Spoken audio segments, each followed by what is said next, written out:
Dear colleagues, welcome to this last session with G7 ministers, heads of delegations, high-level representatives of the ILO and the OECD, and Business 7. We are now going to discuss the role of G7 in addressing the challenges in the world of work. And I'm very pleased to introduce to you our distinguished speakers, Marina Elvira Calderone, Minister of Labour and Social Policies, who we met with yesterday. We also have Nicola Schmidt, EU Commissioner of Jobs and Social Rights. Alison McGovern, my left side, of course, Minister for Employment of the UK. And Anousheh Kava, delegate of the French government to the ILO and representative of the same government to the G7 and G20.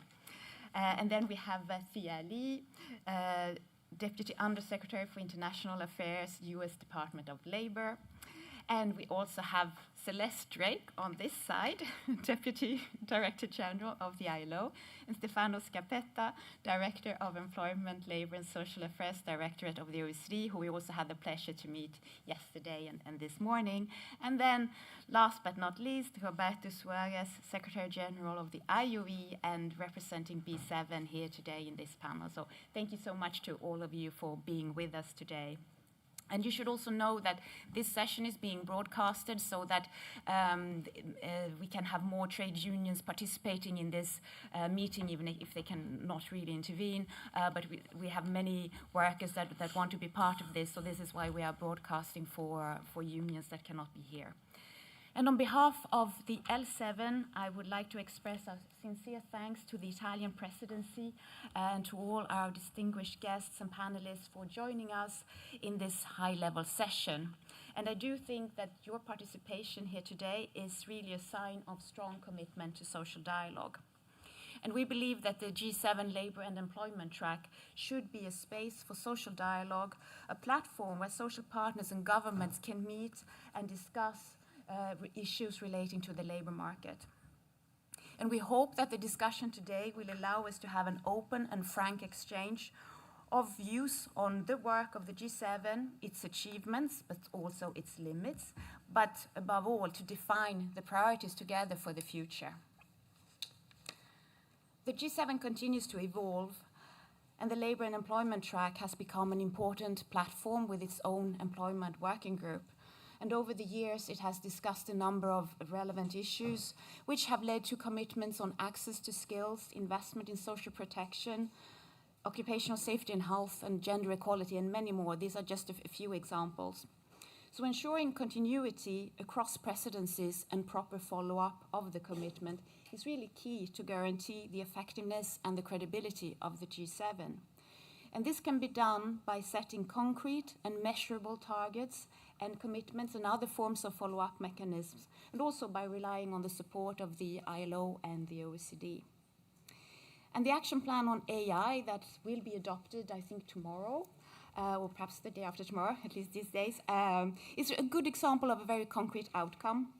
And we welcome its emphasis on the role of social dialogue, and also that it calls on the ILO and the OECD to jointly report on its implementation. And to put social dialogue in practice, we have, together with B7, negotiated a joint statement identifying common principles and policies, and also committing to the follow-up of the action plan. We have also issued 2 statements setting out our priorities for the G7. And before giving the floor to the G7 presidency and our distinguished speakers, I would just like to highlight 2 of them. The first priority is to eliminate working poverty. The cost of living crisis is a reality for millions of workers. And even if inflation has come down lately, real wages are still below 2019 levels in most G7 countries.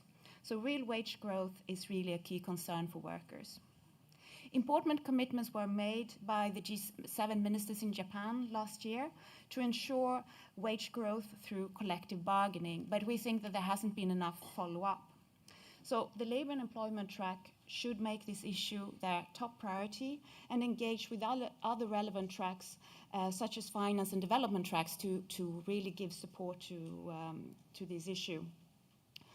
Globally, the majority of people living in extreme poverty, they do have a job, but they earn poverty wages, which are preventing them from living in dignity. So we call on G7 labor ministers to take the lead in the fight against in-work poverty. By building on the agreement of the ILO on living wages and also on the action plan that has been developed by the G20 subgroup on the labor income share. And then the second priority I want to mention is the climate and energy crisis. While this has been discussed under the German presidency in 2021, much more can and should be done. And yesterday we heard from the ILO and from the OECD that the green transition will have negative impacts on jobs and incomes. We discussed the need to reconcile climate action with social progress and prosperity, and to accelerate the transition and build more cohesive society. We also talked about the importance of these new nationally determined contributions and to really make just transition a reality. There was really agreement among us that it's urgent for governments to act.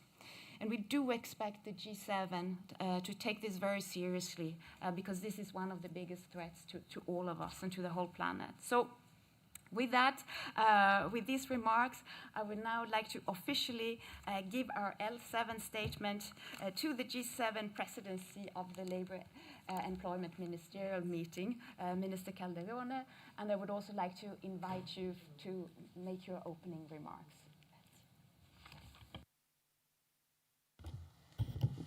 Grazie, buonasera a tutti. Cara Veronica, gentili rappresentanti dei sindacati, consentitemi di salutare per la seconda volta, perché ero qui anche ieri, i segretari generali di Cgil, Cisl e UIL, caro Nicolas, il commissario, desidero salutare anche lui, cari colleghi, tutti quanti voi, grazie veramente di essere qui.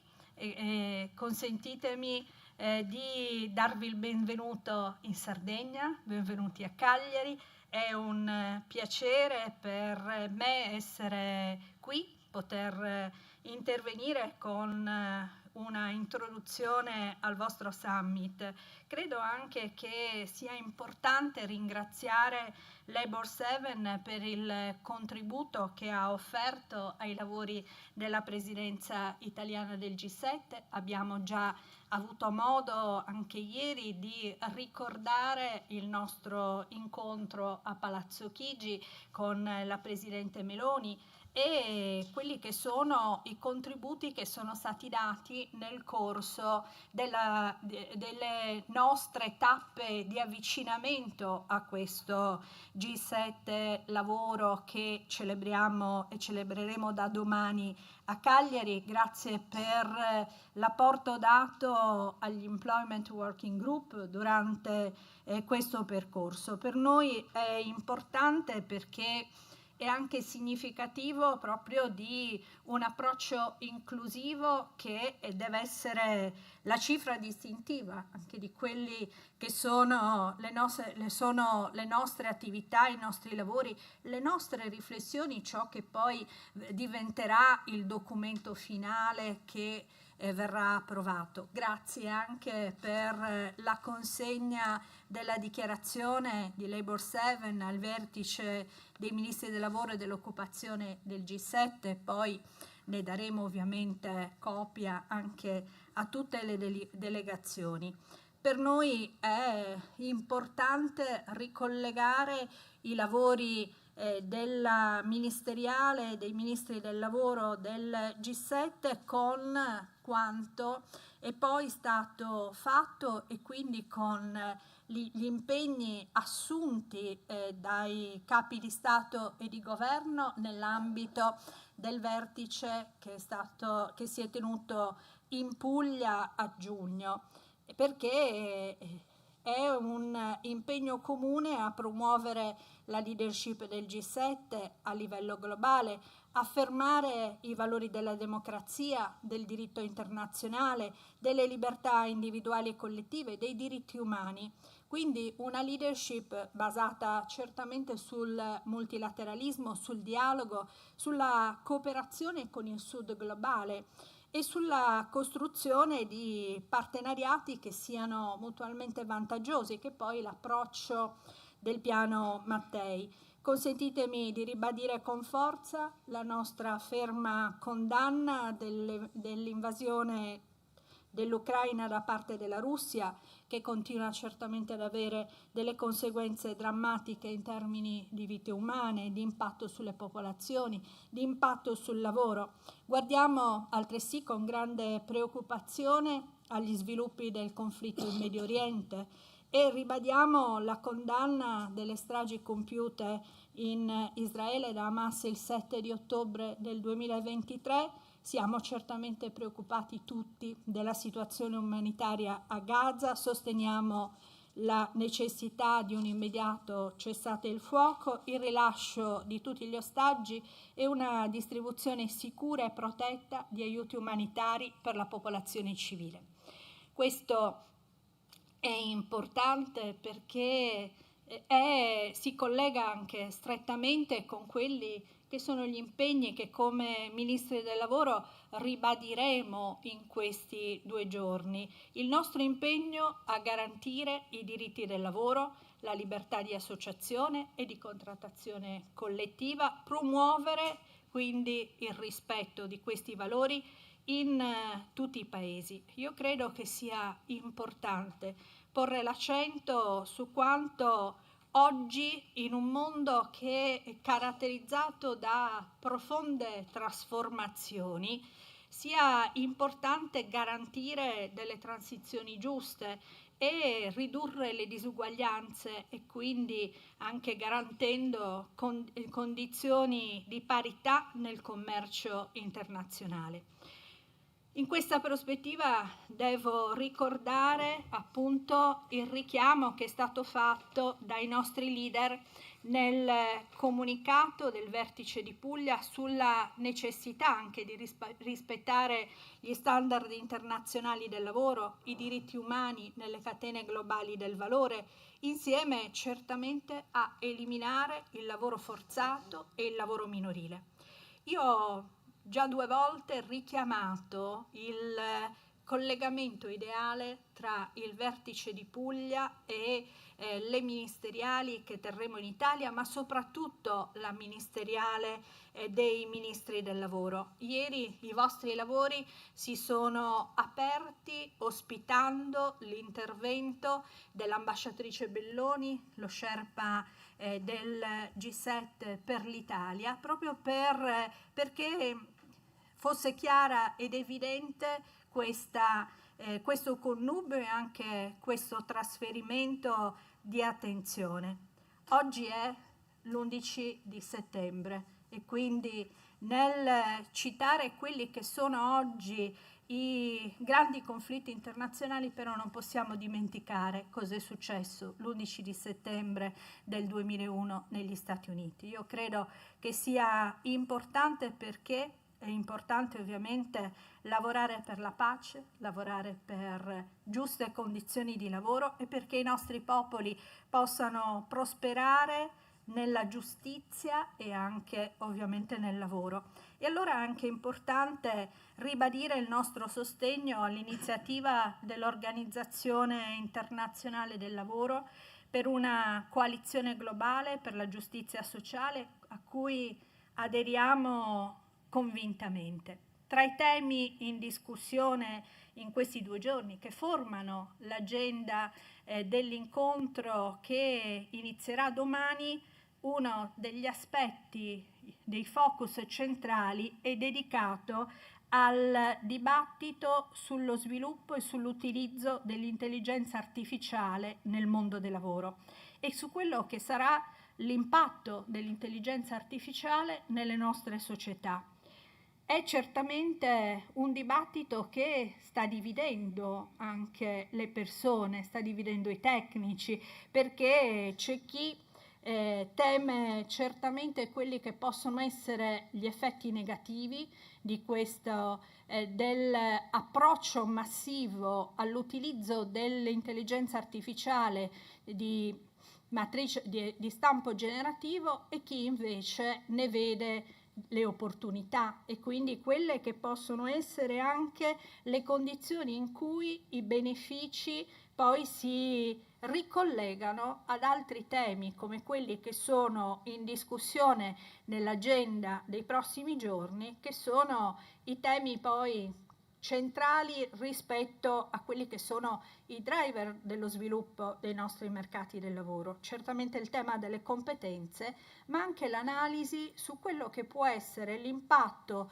sui nostri popoli e sulle nostre popolazioni di un tema come quello dell'invecchiamento, che certamente cambia gli equilibri in termini anche di impatto e soprattutto anche di equilibrio demografico.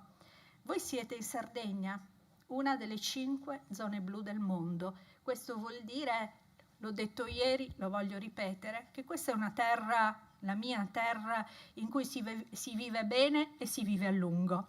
Il tasso di centenari che abbiamo in Sardegna è sensibilmente più alto rispetto a tanti altri luoghi, ma questo porta con sé una esigenza di comprendere anche in che modo i nostri paesi potranno poi rapportarsi a quelli che dovranno essere i nuovi equilibri anche nel mondo del lavoro e rispetto anche alle nuove professionalità e alle nuove sfide in termini di assistenza a una popolazione che tende a diventare più anziana, ma che soprattutto integra più generazioni all'interno del mondo del lavoro.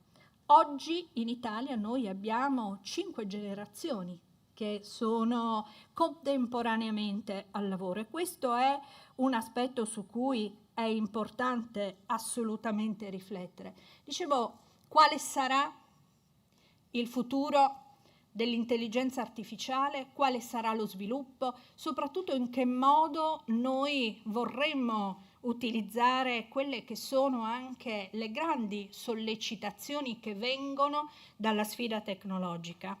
E allora certamente, volendone enfatizzare anche gli aspetti positivi, noi dobbiamo certamente fare in modo che il piano di azione che verrà adottato, che all'interno di quelle che sono le raccomandazioni e le decisioni anche del vertice di Puglia, sia un piano di azione per una gestione anche di tutta quella che è la fase della transizione digitale, che abbia un aspetto e soprattutto anche un focus che è l'essere umano.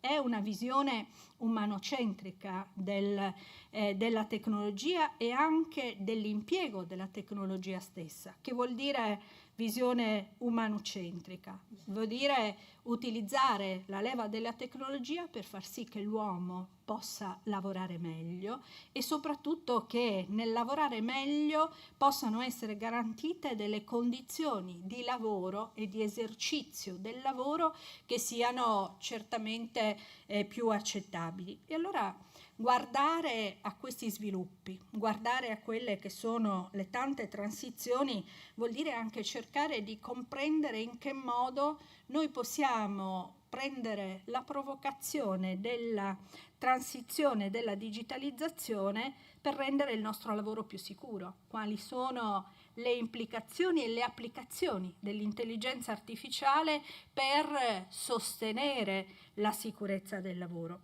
E nel sostenere la sicurezza del lavoro anche certamente fare in modo che ci siano delle applicazioni che consentono di ridurre al minimo quelli che sono i rischi connessi e connaturati all'attività lavorativa. C'è anche da dire che altro aspetto importante è in che modo poi l'intelligenza artificiale ci potrà essere utile per poter mettere in campo delle politiche attive per il lavoro che siano realmente inclusive e che parlino appunto di valorizzazione delle competenze. Dicevo prima che certamente quando ci si rapporta alle grandi trasformazioni non si può indubbiamente pensare che esse portino con sé solo elementi positivi oppure elementi totalmente negativi. Esistono, come in tutte le cose, quelle che possono essere delle condizioni di maggior favore e anche delle condizioni di sfavore.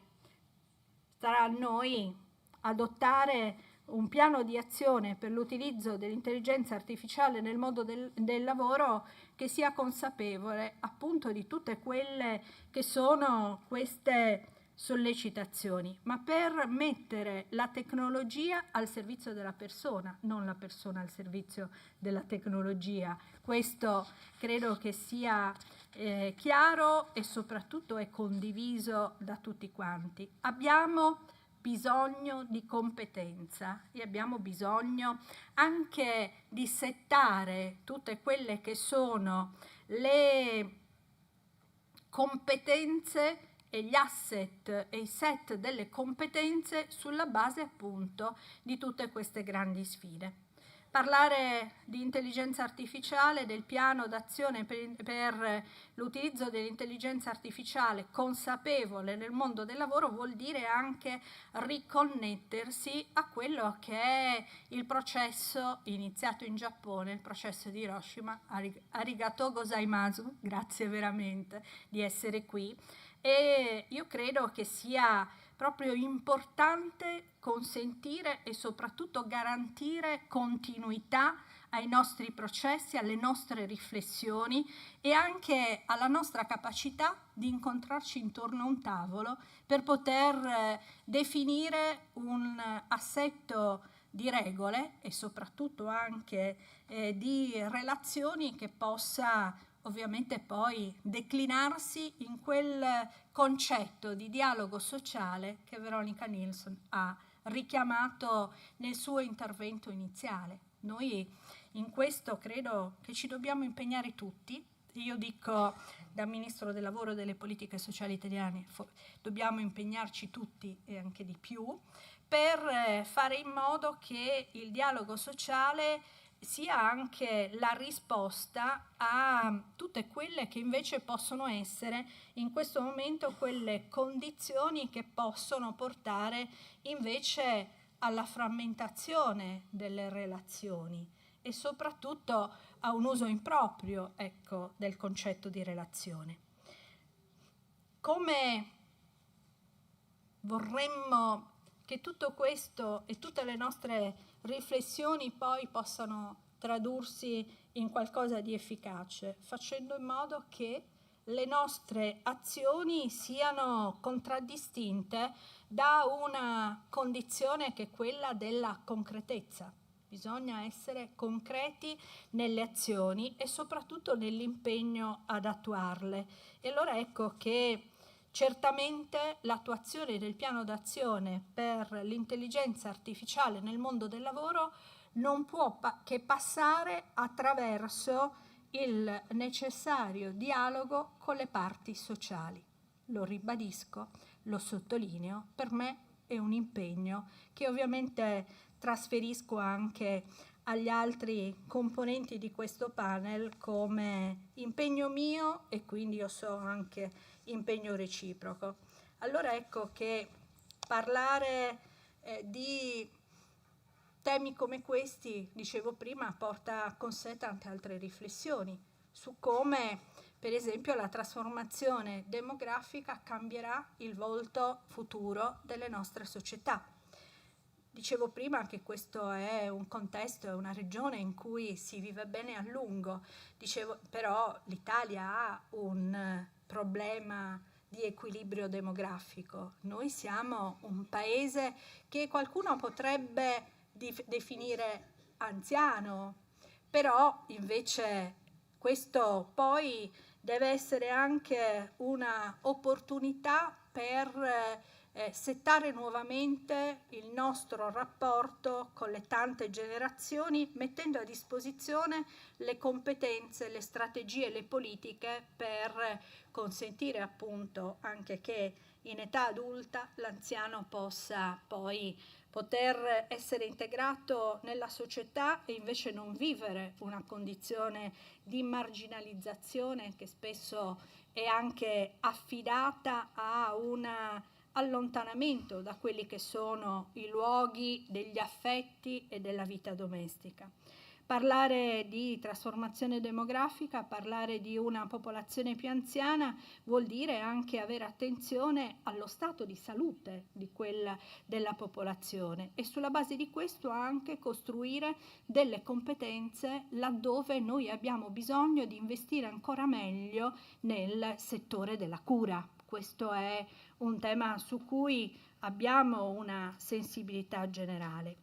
Poi certamente in questo non dimentichiamo nelle nostre riflessioni tutto quello che poi va a collegarsi, che vuol dire anche il ruolo che le persone hanno nella vita attiva e nel mondo del lavoro e quindi anche la necessità di integrare sempre di più le donne all'interno dei percorsi lavorativi. Il lavoro delle donne è una questione, è un diritto ed è soprattutto una questione, dal mio punto di vista, di giustizia sociale. E quindi garantire che i servizi possano essere efficaci e possano essere un sostegno effettivo anche ai tanti ruoli che ognuno di noi svolge nella vita, vuol dire porre i temi anche della conciliazione come temi centrali di tutte le riflessioni. Certamente è importante incentivare la genitorialità. Per incentivare la genitorialità bisogna costruire anche un sistema di servizi e di sostegni alla generalità. Io credo che poi sia importante anche ribadire che come ministri del G7 abbiamo lavorato a un piano di azione per migliorare appunto le condizioni di lavoro nel settore di cura, perché quello è determinante ed è lo specchio anche delle esigenze della nostra società. Allora ecco che proprio in continuità con la presidenza giapponese abbiamo concentrato la nostra attenzione su come rendere i sistemi formativi più inclusivi, flessibili e in grado di rispondere alle esigenze del mercato del lavoro. Poi ogni paese declina questi concetti nell'ambito di quello che è il sistema di regole, di valori e di relazioni interno alle dinamiche del paese. Però è importante quello che si fa insieme, ribadendo i principi, dicendo in che cosa si crede e in che cosa non si crede. Ecco, credo, o che si condanna. Io credo che si condanni certamente l'emarginazione, questo non è il nostro pensiero. E in questo, ecco, la presidenza italiana del G7 è impegnata a promuovere tanti momenti di riflessione con tanti incontri bilaterali che devono proprio arricchire anche il dialogo tra i Paesi membri. E in questo vi ricordo anche l'appuntamento del G7 dei ministri delle pari opportunità e il G7 dei ministri dell'inclusione e delle disabilità, perché è importante proprio guardare a tutte quelle che sono le condizioni della vita e soprattutto anche agli equilibri che deve portare con sé il mondo del lavoro che deve essere sicuro. Questo lo voglio assolutamente sottolineare perché l'impegno per garantire la sicurezza sui luoghi di lavoro vuol dire l'impegno a garantire la salute e la sicurezza dei lavoratori e delle lavoratrici nei luoghi di lavoro. Grazie veramente a tutti quanti voi per il contributo che avete portato alle discussioni, alle riflessioni nell'ambito G7, grazie all'Ocse per l'importante contributo anche in termini di valutazione di quelle che sono le nostre riflessioni, grazie ad ILO per l'apporto e anche l'accompagnamento costante, perché è importante questo concetto di accompagnamento e soprattutto anche è importante sentirsi accompagnati e io dico anche bene accompagnati perché poi è altrettanto fondamentale. Io vi aspetto domani per proseguire nell'ambito della ministeriale dei Ministri del Lavoro le nostre riflessioni. Vi rinnovo il benvenuto, vi rinnovo il nostro orgoglio e soprattutto anche la nostra gratitudine per vedervi qui in terra di Sardegna. E io vi ringrazio veramente perché ogni momento di riflessione comune è un momento di arricchimento di cui noi abbiamo certamente bisogno. Grazie.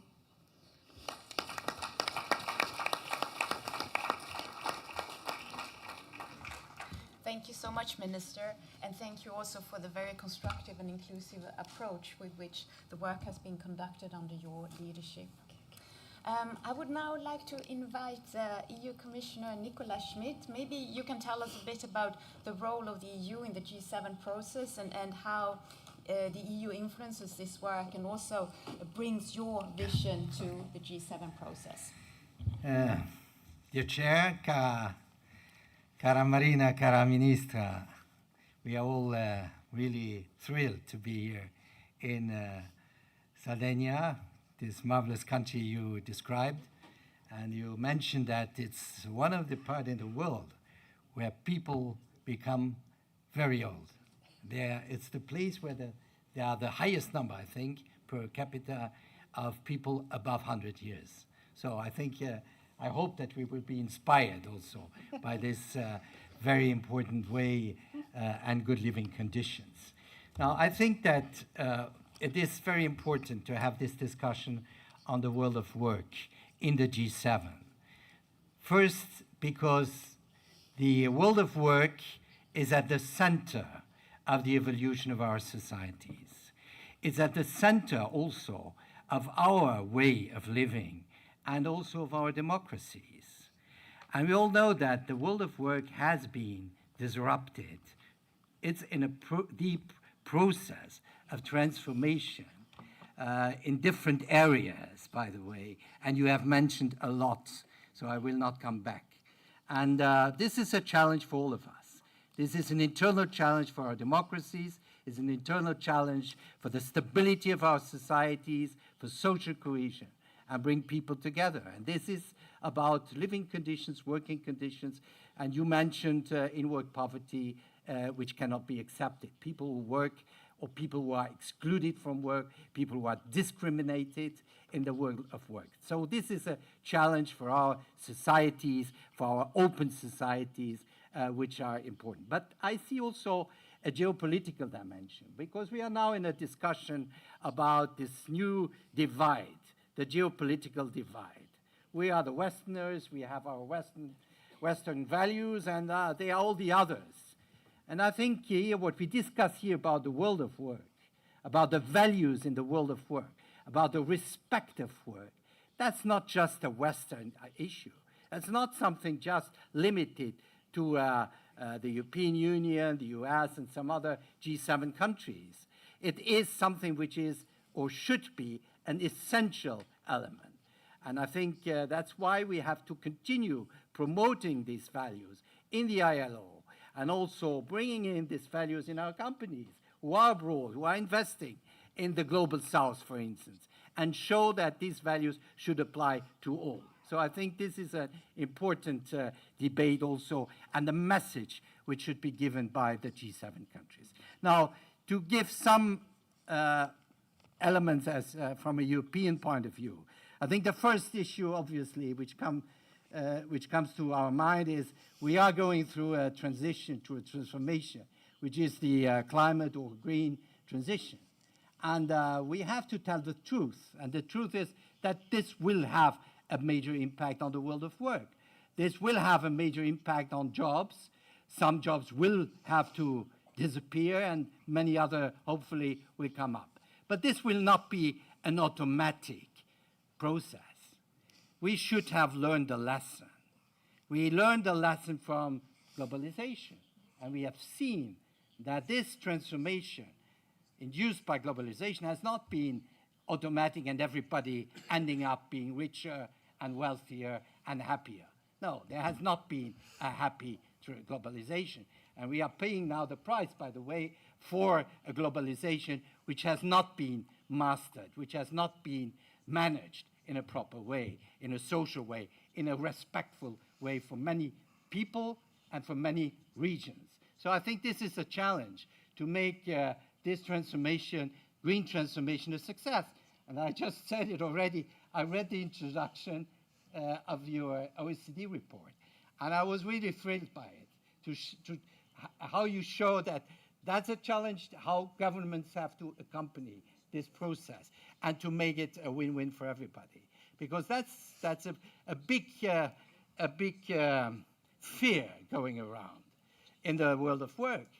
When you are a steel worker, well, you do not know what the future of steel will be in Europe or in the US or in other places. When you are now an automotive worker, we are going in Europe now through a more difficult situation in this essential industry for Europe. So I think we have to work on this, how this transition will be a success and how we give the right solutions, technical, but also political. Skills are at the center of this transformation, so giving workers the opportunity to adapt to these changes. So I think this is the green transition. We do not have an alternative. There's no choice, do it or not doing it. We have to do it, but we have to do it in a way where we take people along, because if we do not take them along, if we do not give them the right perspective, well, the Green Deal will fail, or other similar transformations in other parts or in other countries will not be a success. And this is, I think, would be for the whole world and for all of us a big catastrophe. So I think this is important to deal with that. The second one is about what you mentioned, the fairness in our world of work. Fairness. That's about the role of social partners. It's the role of social dialogue. And by the way, dealing with the Green Deal cannot be just top-down. It has to be with all the stakeholders, with all the social partners involved. And I think social dialogue is something essential of our model, or should be essential in our model. And that's about social dialogue on the transformation, on the way how this transformation are done at all levels, the big level, but also the company level, by the way. The European Union has relaunched the social dialogue. We had this meeting in Val d'Uchesse. We try now to continue and to build on that and to strengthen social dialogue. But at the end, it's also about wages. People, it's the end of the world and the end of the month, you know. And it's about collective bargaining. I had the honor to propose a directive on minimum wage, important, essential in many countries, not in all, but because some manage without, fine. But it's also about collective bargaining, especially if it's underdeveloped or weak or not really responding to a fair bargaining. And I think this is by the way, in this directive to promote collective bargaining, to make it fair, to give social partners, and especially the trade unions, the real rights to bargain. I think this is an issue, especially at this meeting, to repeat it and to insist on it. And I see it's not just an issue in Europe, it's very much also at the forefront of the discussion in the US and in other parts of the G7. So I think fair wages are clear. We all need better and more productivity. I think this is the driver of growth, this is the driver of progress, but productivity has to be shared. But productivity means also that you have to invest in people. I just say there is some kind of a paradox. Low wage means low productivity, and low productivity means low wage, and you have to escape from this vicious circle. So I think better wages are important. I noticed, by the way, that in this great report now presented by Mario Draghi 2 days or yesterday, he insisted saying productivity is not about low wages. Productivity is about investing in machines, investing in technology, and investing in people. And that's, I think, a core issue we have to deal with. Now, certainly, and you said that it's about technology. And technology, we are going through a total transformation also in this field with more robotization, more automation, and especially on top of that, artificial intelligence. Now, I think I share again what the work of OECD in this respect. The last word has not been said. It's not the end of work. It is a very disruptive, transformative process. And again, we should not leave this process just go along. We have to make sure, and you mentioned it, that this transformation is accompanied and that it has to be human-centered, as you mentioned, and that we have really to make people ready for this transformation, which can, by the way, help first to make a lot of jobs easier, less painful, better security if we want so, and this is a very important issue on zero death, better security at work, health at work, but also it can be the contrary. So I think there is a need for that. Here, Europe has started to work on it. We have a directive on artificial intelligence, which gives some boundaries, what artificial intelligence can do and should be, and also the controls. And I see that similar efforts are done elsewhere in the G7 countries. But we also very concretely introduced a directive on platform work, because platform work and artificial intelligence are very much linked, because there is no platform work without algorithms, so without artificial intelligence. And here I think we have to give these workers also the same rights, the same possibilities, the same protections. And certainly it might respond to a new demand, to an evolution in the world of work, but it cannot be a new world of work outside the rules and the guarantees and the securities we have been building up for decades. So I think this is a directive which has been adopted. Now it has to be implemented by member states to better regulate platform work. And this is a first step, by the way, in the sense of creating the frames for algorithmic or artificial intelligence. My last word is about the geopolitical dimension. I think that's ILO. We have to be a strong voice in ILO. We have to promote the role of ILO. I always remember this fantastic Philadelphia phrase, labor or work is not a commodity.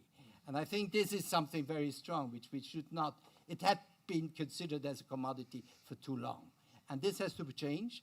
And here I think this is the geopolitical dimension where the G7 countries, with social partners, with unions in the ILO, have to promote on green transition, fairness in the world of work, better working conditions, social protection, and especially also the new world of work dominated by technology. And here Europe wants to play a role, but we are stronger if we can do it with our partners in Europe, but also our partners in other parts of the world inside the G7. Thank you very much.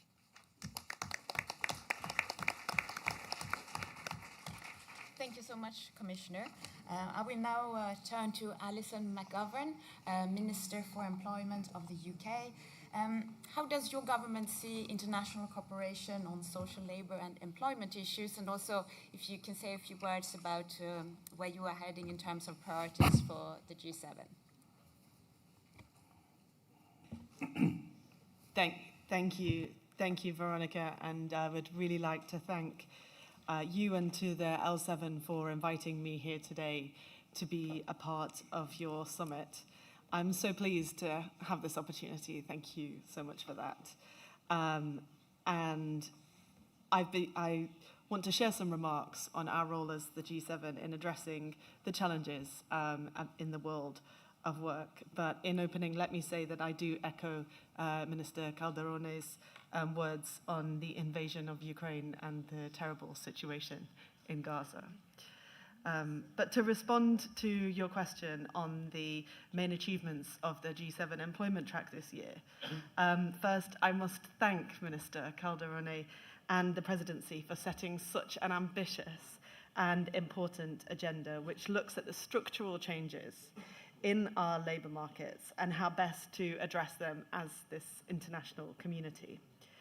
The focus on the impact of technology and artificial intelligence, specifically on the world of work, is very timely, and we should be working together to understand and maximize the benefits of artificial intelligence while simultaneously managing well the risks that it poses in workplaces.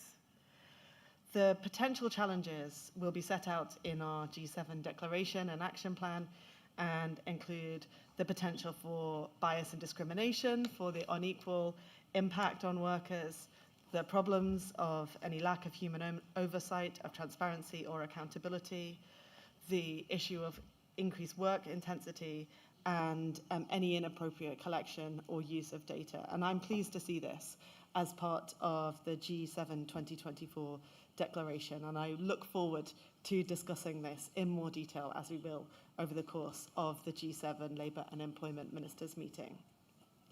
As our economy advances and our workforce's needs are changing, I think it's crucial that we support workers and businesses through these big shifts. So thinking about these and other current labour market challenges, I would like to focus on a part of that is really important to me. And that is the commitment of the new UK government. I just about get to describe it as new still, 3 months in. I'd like to focus on our new commitment to bring fresh thinking to address the failures of the past when it comes to employment rights and the role of trade unions and collective bargaining, which is why one of our new government's priorities is the strengthening of labour standards and ensuring good jobs, decent work, fair wages and safe working conditions for all workers. Our Make Work Pay plan realises this aim, and the plan establishes clear objectives to make sure workers' interests inform the digital transformation that is already taking place, and to make sure that the UK has the right safeguards in place. We'll also update trade union legislation with an employment rights bill, removing unnecessary restrictions on trade union activity and making sure that industrial relations are based around good faith negotiation and bargaining. This represents, for the UK, the biggest upgrade in workers' rights in a generation, and because we are very concerned about cost of living, we will be removing age bands from our minimum wage arrangements to make sure that all adult workers benefit, as well as focusing reform on the care sector, where too many highly skilled people, often women, are paid far too little. But I know that we won't make advances in addressing the current labour market challenges we face without providing workers with skills and with the opportunities that they need to really thrive in the labour market. So I think that as G7 ministers, we should also be investing in education and training programs to help start or even change careers. And we need to provide those opportunities to improve much more digital literacy, which is especially true in the United Kingdom, and technical expertise. Personally, I'm very focused on the United Kingdom's public employment service, which has been neglected in our country and unloved for far too long. The new UK government knows the role of social dialogue as central to achieving all of these goals. Engagement with social partners, with civil society, with experts, as well as this international collaboration is vital for developing policies that are both fair and effective. And it's through conversations like this that we can help find new solutions to the challenges we collectively face. So to conclude, I believe that strong collective bargaining rights and strong institutions are very important to address the challenges posed by the big labour market structural changes that we are experiencing, and in tackling the problems we have of insecurity, inequality, discrimination, the challenge of good enforcement, and the terrible situation that we all experience too much with low pay still being experienced by too many workers. I am committed to strengthening the rights of working people as I've described, and by empowering working people everywhere to organize collectively. I'm really looking forward to hearing from everybody during this meeting and on priority areas and all the challenges and opportunities we face to collaborate in the future. Thank you. Thank you so much, Minister. I will now call on Anousheh Kava, who is the representative of the French government, to give your perspective on the issues we are discussing here today. Merci beaucoup, chère Véronica, Madame la Ministre, Monsieur le Secrétaire Général de la Confédération Syndicale Internationale, Monsieur le Secrétaire Général de l'Organisation Internationale des Employeurs, Messieurs les Secrétaires Généraux des Confédérations italiennes, Messieurs et Mesdames les représentants des organisations syndicales du G7 et Monsieur et Mesdames les représentants des syndicats français. Je suis absolument heureuse d'être là et de vous dire, Madame la Ministre, toute l'admiration que j'ai pour l'équipe, votre équipe qui a mené ce travail. Si nous avons réussi à avoir une déclaration aussi belle et aussi ambitieuse, c'est grâce à leur réactivité, car ils ont mis la question de l'intelligence artificielle et notamment de l'intelligence artificielle générative à l'ordre du jour assez rapidement et pas 2 ans après les événements pour nous mettre devant le fait accompli. Je voudrais aussi dire qu'ils ont vraiment mené les discussions avec souplesse et délicatesse. Nous avons eu des discussions fluides avec l'atteinte de convergence de vues sur un point en particulier qui est le plan d'action sur l'intelligence artificielle, car nous avions aussi des intérêts qu'il fallait rapprocher, des intérêts nationaux qu'il fallait rapprocher. Et ça, c'est ce qu'ils ont pu effectivement faire pour avoir un plan d'action qui est à la fois concret, solide et équilibré et qui a pour but de protéger les travailleurs sans pour autant freiner l'innovation avec toutes ces promesses de création d'emplois de qualité. Innovation aussi qui est un enjeu de souveraineté pour les pays G7. Je suis aussi particulièrement satisfaite de l'apport de la déclaration des leaders que nous avons pris à notre compte dans cette déclaration approuvée par les ministres vendredi sur les chaînes d'approvisionnement mondiales, mais en particulier les chaînes de valeur de l'intelligence artificielle, car là, les leaders et nous, dans leur suite, avons mis la question des standards internationaux, des normes internationales du travail et de leur respect dans ces chaînes d'approvisionnement, un point central de nos recommandations. Vous avez parlé du travail des enfants et du travail forcé, mais aussi la question demain, au sein de l'OIT, d'une convention internationale sur l'économie des plateformes qui comprend aussi la chaîne de valeur de l'intelligence artificielle, un point très important pour la France et pour tous les pays G7 qui ont participé à ces travaux. Je voudrais dire aussi que, évidemment, nous avons pris en compte les questions de transition juste par plusieurs bouts. D'abord par l'intelligence artificielle, donc la transition digitale, mais aussi la transition démographique avec le plan d'action pour l'économie des soins, Care Economy, pour ne pas creuser l'inégalité dans nos sociétés, mais aussi les inégalités entre pays, pour ne laisser personne au bord de la route. Donc ce plan d'action a aussi son importance.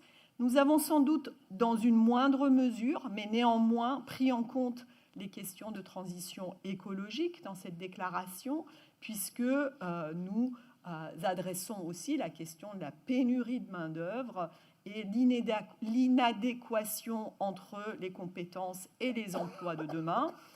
Dans la partie sur les skills, sur les compétences, on a trouvé un langage commun entre pays G7. C'est un moment important. La suite s'écrira sans doute dans le suivi de ce plan d'action sur l'intelligence artificielle, mais de toute la déclaration dans son ensemble et le plan d'action sur la Care Economy. Il faut quand même reconnaître que le G7 est une instance, et surtout le G7 emploi est une instance de régulation douce, où nous sommes davantage du côté de la parole que de l'action.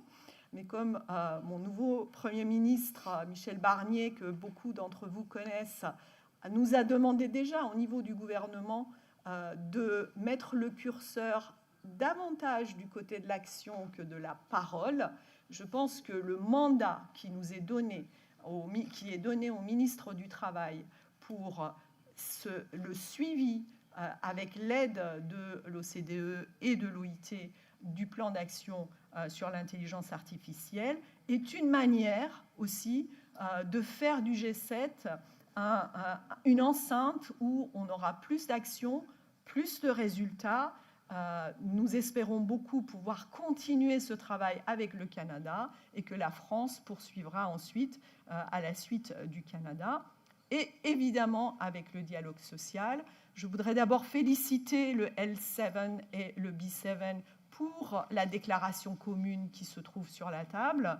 Je retiens de cette déclaration peut-être que je trouve extrêmement riche, mais je n'ai pas pu en prendre connaissance totalement, 2 points majeurs. La question de la promotion du rôle des partenaires sociaux dans le design, la mise en œuvre et le monitoring de l'usage des systèmes d'intelligence artificielle dans le monde du travail. On ne peut qu'y souscrire, mais aussi la question de la juste répartition des bénéfices de l'intelligence artificielle tout le long de la chaîne de valeur de l'intelligence artificielle. C'est un point majeur qui fera aussi l'objet sans doute de nos discussions au sein de l'Organisation internationale du travail lors du travail que nous allons mener en 2 ans sur une future convention internationale du travail sur l'économie des plateformes.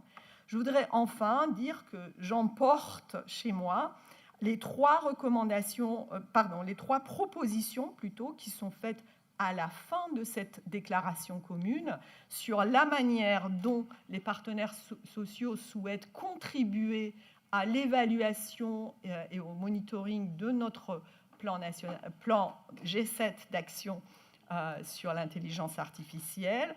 J'explorerai sans doute avec les partenaires sociaux français les manières de les faire prospérer dans mon pays, surtout que nous allons accueillir avec beaucoup de joie en février 2025 un sommet de l'intelligence artificielle à Paris. Je vous remercie.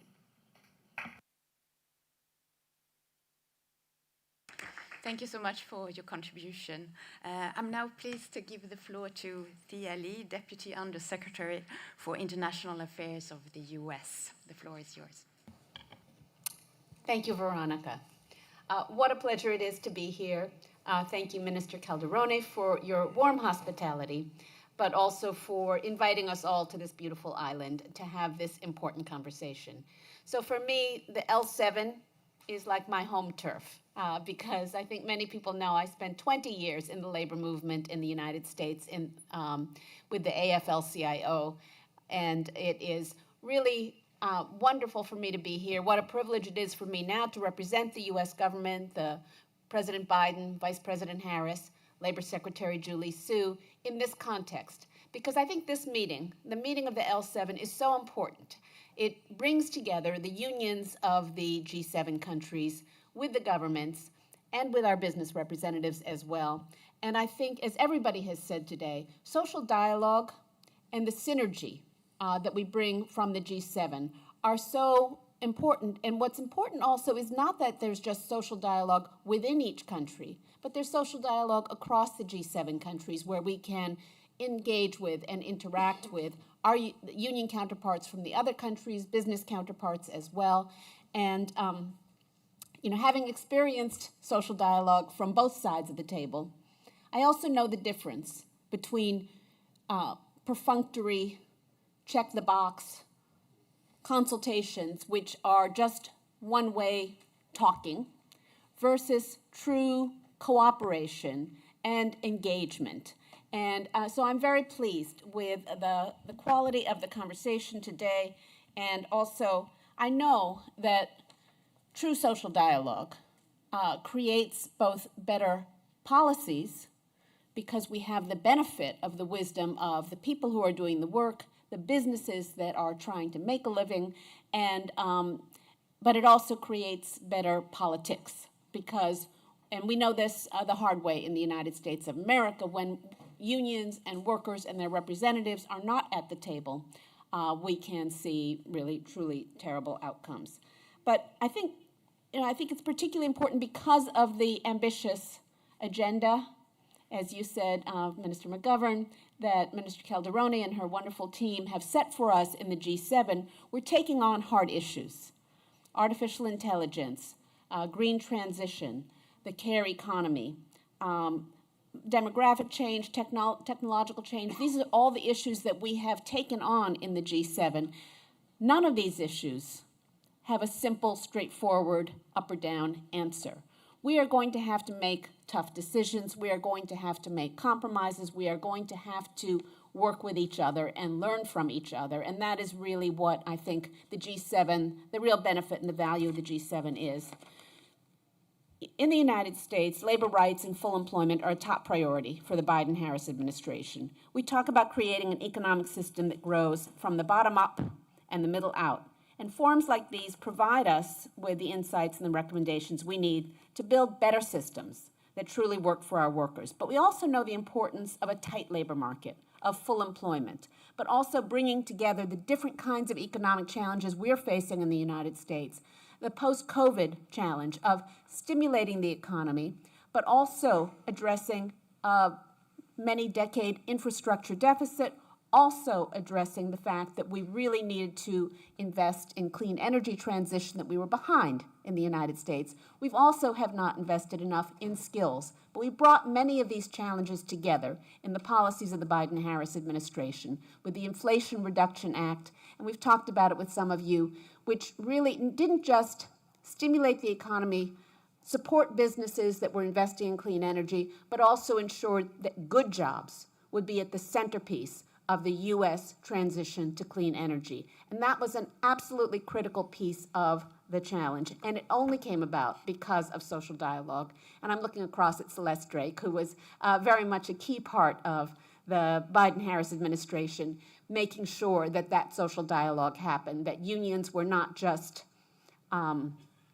given an audience, but that they were part of a conversation. So I think this is so important for us. And I want to just, I know everybody's said so much today, but I think the big takeaway from the G7 is that we are stronger together, and we are stronger when we are deeply and meaningfully and fruitfully engaged with our key social partners, that is business and labor.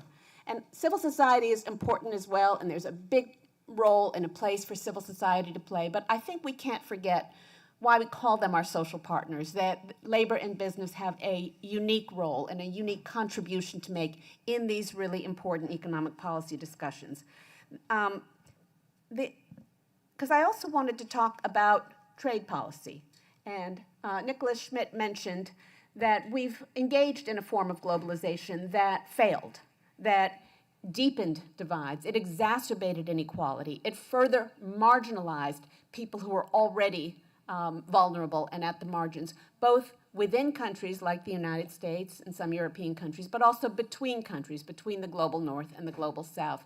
We are connected, as Anousheh said, through global supply chains. We are viscerally connected. We buy, we make, we invest across national borders. And it is important that we are able to use our trade policy in a way that lifts up working people, that protects the fundamental principles and rights at work, that leverages the power of global consumer markets to bring about change, to protect the most vulnerable, the most marginalized workers, whether it is children in a cobalt mine in the Democratic Republic of Congo or forced labor in Xinjiang, China. These are the challenges, the human rights challenges, the great challenges of our time. We are connected across borders, and so the kinds of policies that we can and we do talk about at the G7 around whether it is a ban on the import of goods made with forced labor, or it is mandatory human rights due diligence, or it is using labor provisions and enforceable labor chapters in trade agreements and in trade preference programs, but also, and I will say it here, not just using those policies, but coordinating with each other, because we know those policies are much more effective when we are using them together, when we are sharing information with each other, when we are sharing strategies, and we are coordinating. So I'm thrilled to be part of this conversation with the L7. I congratulate you not just on today's meeting, but on the good work that you are doing on the joint statement with the B7, because I think that's really important when labor and business are able to come to agreement and reach consensus. That is valuable for us as governments. And so I look forward to reading your statement on AI, and I look forward very much to the further deliberations at the Labor and Employment Ministerial over the rest of this week. And I also look forward to a couple extra days in Sardinia. Thank you. Thank you so much for your intervention. I'm now going to turn to international organizations, and I'm going to start with Celeste Drake, who is the Deputy Director General of the ILO. And I would like to ask you, how do you think the G7 can support the ILO Global Coalition for Social Justice? And also if the G7 can help you in achieving consensus ahead of the ILC? Thank you very much for those questions. Minister Calderone, Commissioner, Minister McGovern, government delegates, esteemed members of the L7, Secretaries General, and of course, colleagues, participants, and guests. I'm very pleased to join here on the eve of the G7 Labor and Employment Ministers meeting to address these really important questions about how we work together across the G7 countries through workers' representatives, employers' representatives, and of course, governments and around the world to achieve decent work and social justice.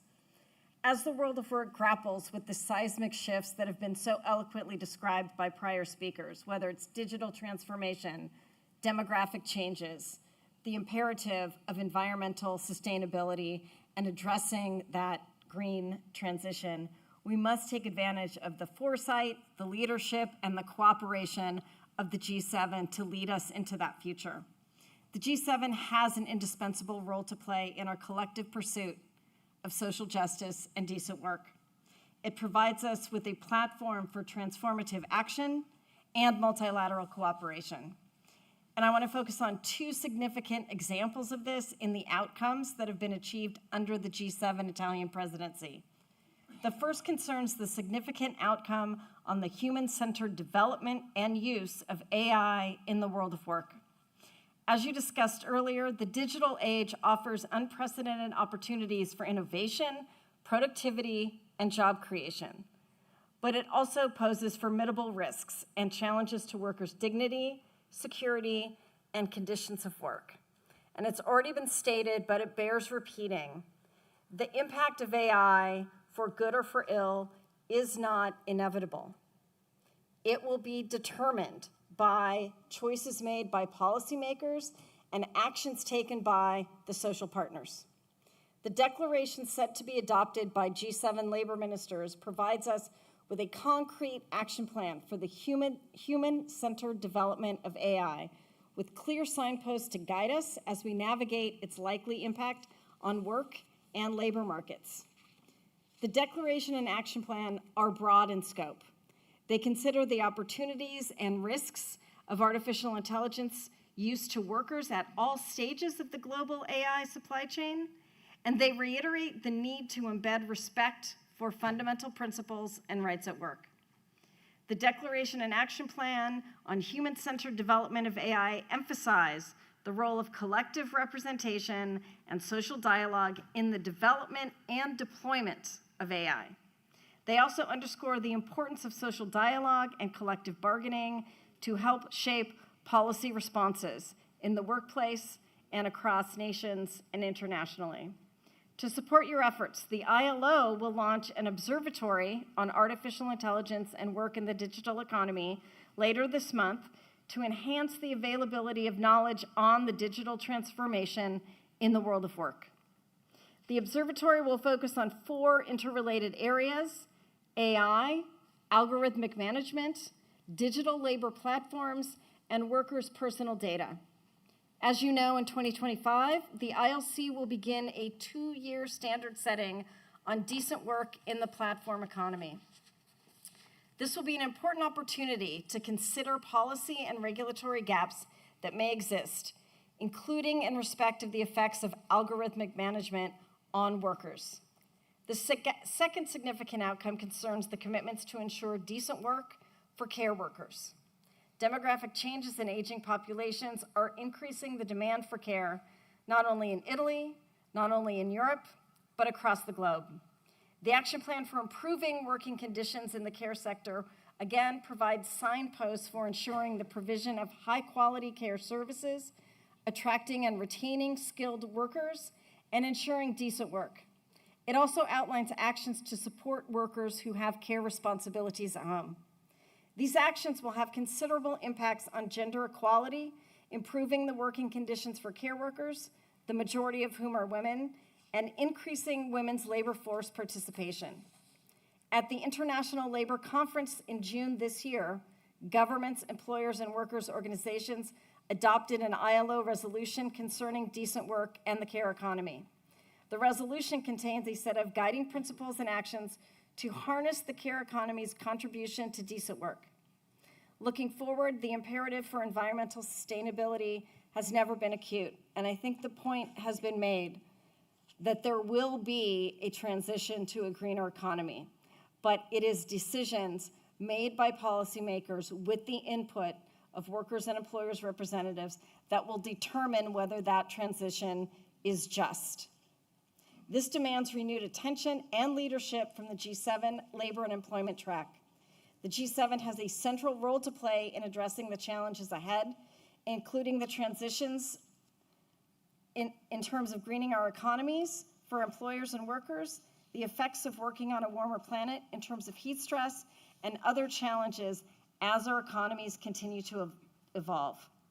Finally, it is you, the social partners, the L7, our hosts here, and the B7, who ensure that future priorities reflect the challenges that are really happening in the world of work and advance policies and actions that will address the needs of both employers and workers to achieve social justice and decent work for all. And it is that conversation between what happens at the G7 and what happens at the ILC on a continuous basis that will help us evolve policies that take us in the direction that we want to go. So we thank you for your leadership and engagement with the G7, and we want to make sure that you continue to advance policy roadmaps that emerge that will take us in the direction of social justice. Thank you. Thank you so much. I will now call on Stefano Scappetta, Director of Employment, Labour and Social Affairs at the OECD. And I want to ask you, in view of current trends in the labour market, how you see the priorities, which issues do you think that the G7 should focus on, and also what would you recommend in terms of concrete deliverables? Thank you very much, Veronica, cara Ministra Calderone, ministers, leaders of the G7, colleagues from the Employment Working Group, ladies and gentlemen. It's really a great pleasure also to be in this high-level panel of the L7. Let me just, on a personal note, Madam Minister, I'm also half Sardinian, so it's a particular pleasure for me to be here for the L7 and then also, of course, for the G7 Labour Ministerial meeting. I think many of the speakers, including Nicola Schmidt, mentioned the fact that our economies, our society, are undergoing a rather unprecedented combination of three major and very deep transformations. Of course, we have been talking about the digital transformation with the latest development on artificial intelligence. Of course, we have the much-needed transition to a net zero. And in Italy, in Japan, in most of the G7 countries and many other OECD countries, a very deep demographic change transformation as well. And this is not enough because, of course, our labor market, our society have undergone major crises, global crisis, from the global financial crisis to the COVID-19 crisis to the cost of living crisis. And this crisis and transformation have already left a number of scars on many workers, especially, unfortunately, the most vulnerable one. So the first point I'd like to mention is that we need to make effort to actually strengthen the resilience of our labor market from a systemic point of view in terms of policy and institutions, but actually equipping people to be more resilient to what might be shocks going on in the future and the transformation that will continue. I think it's also very important to avoid a syndrome of a silo approach, whereby we deal with policy for each of the three transitions, the demographic, the digital, and the green, and actually try to exploit the synergies. And there are many synergies in dealing with the three transformations together, and of course also identify common challenges. I think it's also clear for me that while we need bold and swift policy actions, the challenges we are facing are so daunting that without a proactive, very active support and help and work of the social partners, we might not be able to address these challenges. So I think this need speaks for collective bargaining and for social dialogue. In that context, Minister Calderone, I'm very pleased that the Italian presidency, also to the action plan on trustworthy AI, has actually identified very concrete actions, but also emphasized very strongly the need for effective social dialogue in order to address these challenges and to implement the action plan.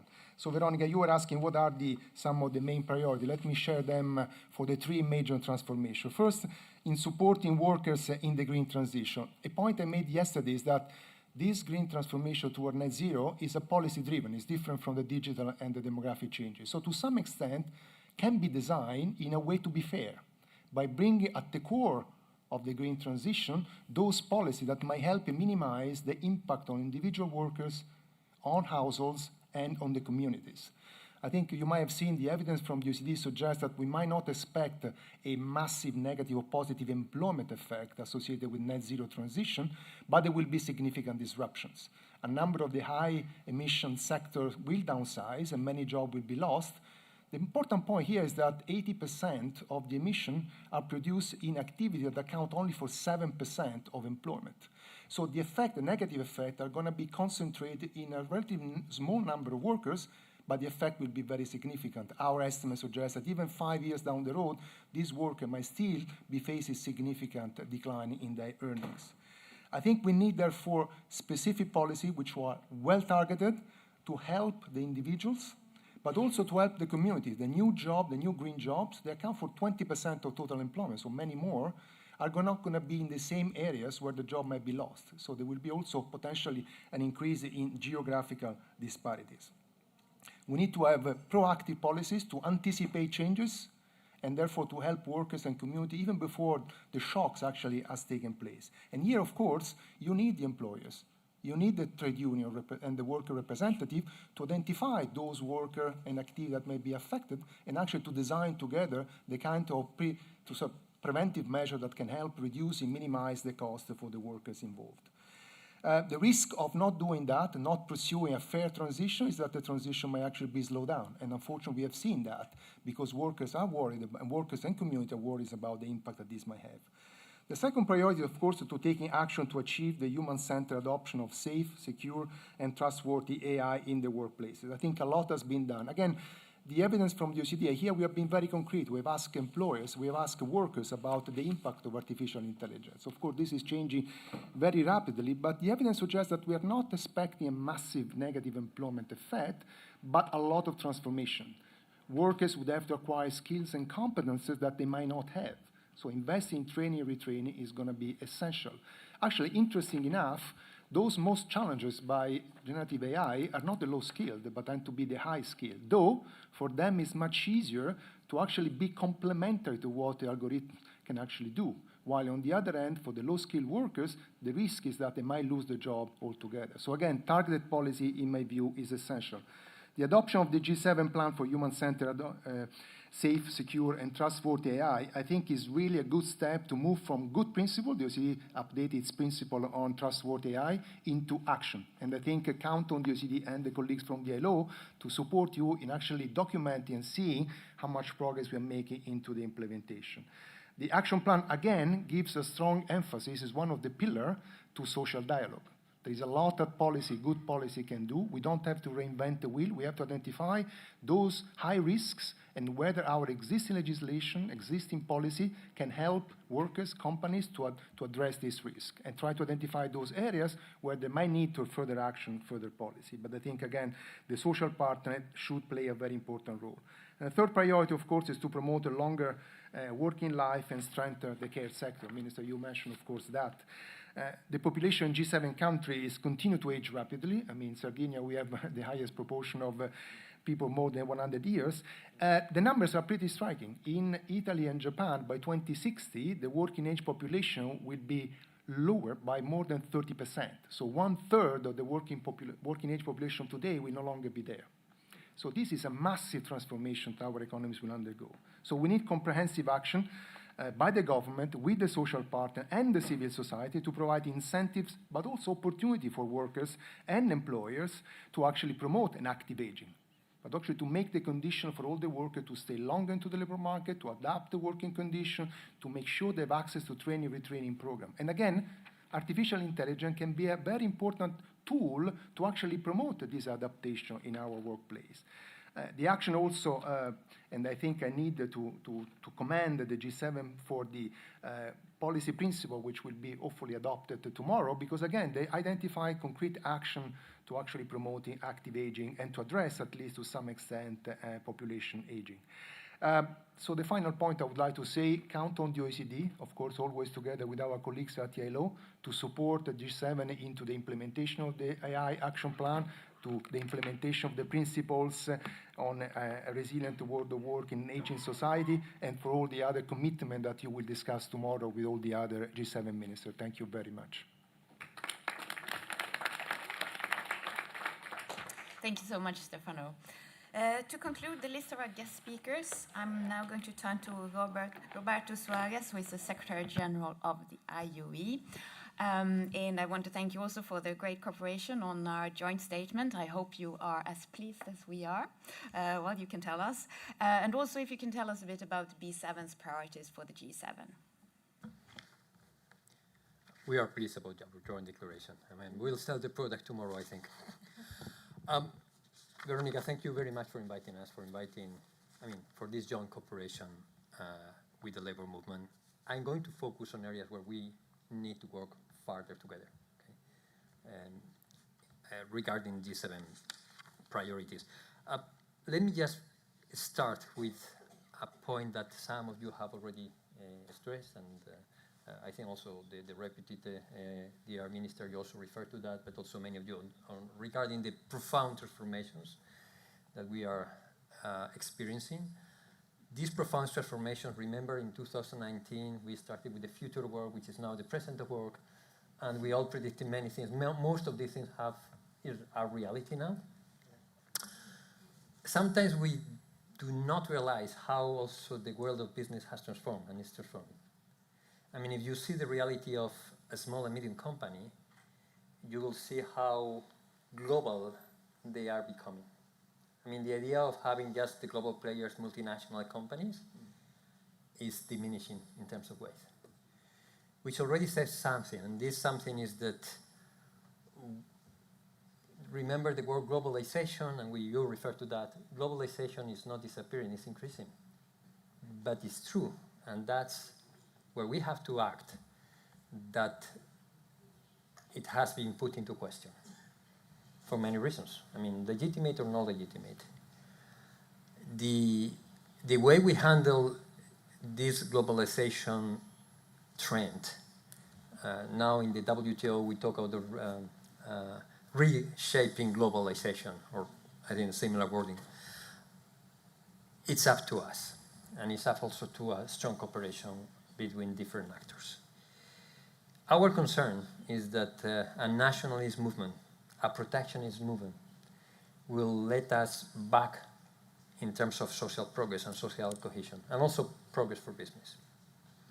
This year in the UN General Assembly, we'll have the private sector forum, different private sector organizations, and I have to say led by my organization, we're going to strengthen the role of multilateralism for business, because we really believe that there is a big question mark coming and growing for many of the organizations. And I think this effort should also be done all together because, to some extent, if we do not have rules of the game very well placed at global level, we'll be in a completely different scenario. We have really to put in value what has it meant for humankind, but also for business and employers, having the multilateral system, the UN system, international organizations like the ILO to keep working also with us. I would be biased if I don't refer to an area where we need to work much better, and that has to do with fundamental principles on right to work, and that has to do with human rights.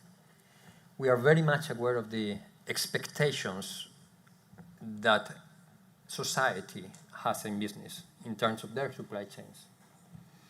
And we keep saying to our own members, including in developing economies, those who believe that due diligence expectations are just voluntary or just soft are wrong, are totally wrong.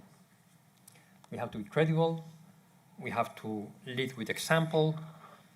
We not necessarily believe that any solution will come with regulations, but at the same time, taking that in a light manner will be very counterproductive for us as business. Having said that, and that's where we need also to be much stronger working together, the areas of fundamental principles are right, well, the systemic causes of unacceptable situations right now at the workplace, where that has to do with freedom of association, whether that has to do with child labor, forced labor, non-discrimination, and now health and safety. These systemic problems can only be dealt with in an effective manner if we have a strong partnerships. And I already have talked with Luke on that. We need to work on, by instance, on freedom of association right now in many areas of the world. Also, it's so important also for business, for employers' organizations, so that we really can push a policy agenda which is not at all always there. And that's what we mean. It's not just committing business or workers, it's pushing a policy agenda that is basic, that is fundamental. The just transition discussion, I have to say, is not an easy discussion within the employers' community. And you are very much aware of the controversies we have with some of the initiatives. I'm not going to refer to the Green Deal or not Green Deal. What we notice and experience is that at COP, and we have a joint statement with Ituc last year, the just transition angle, the just transition program that is discussed, is lagging behind. The national defined contributions is still lagging behind on job perspective, on skills action plans. Of course, the ILO has its product. We work on that. It is not so evident in this discussion that that's taken into consideration. And the problem is not, Stefano, the percentage of workers that is perhaps low in terms of, that jobs at risk is the narrative. And this backlash in a narrative is not going to help us at all. So if we work together with a stronger, and we have to say things as they are. I mean, if there are regulations and policies that do not integrate the job angle properly, we have to say it. It's not because now the green, it's a trend that we have to encounter and we have to push for that, but at the same time, when you have a kind of important restructuring coming, you cannot remain neutral, and we cannot remain neutral on that. So that's an area where we, with the labor movement, I think we have to work together. I didn't want to enter at the very beginning on the wage policies approach, but we are very much aware that you have expectations on wages, and that's some of the priorities. I think we are also evolving on that. We are very much aware that there is, again, expectations of business in terms of wages. In the ILO, we managed to have an agreement, it was during the Future of Work Declaration, that minimum wages have to be adequate.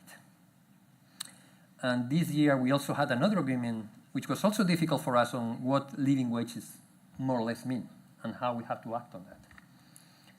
We are aware of these expectations. We can go further.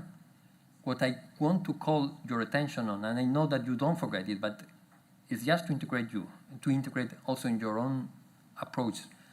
We'll never get to proper living wages or minimum wages, you don't have the economic component of wage policies, which means the productivity agenda, employment angle, very well also integrated. Because if you don't integrate that, then you will have a scenario of high inflation, of low productivity gains.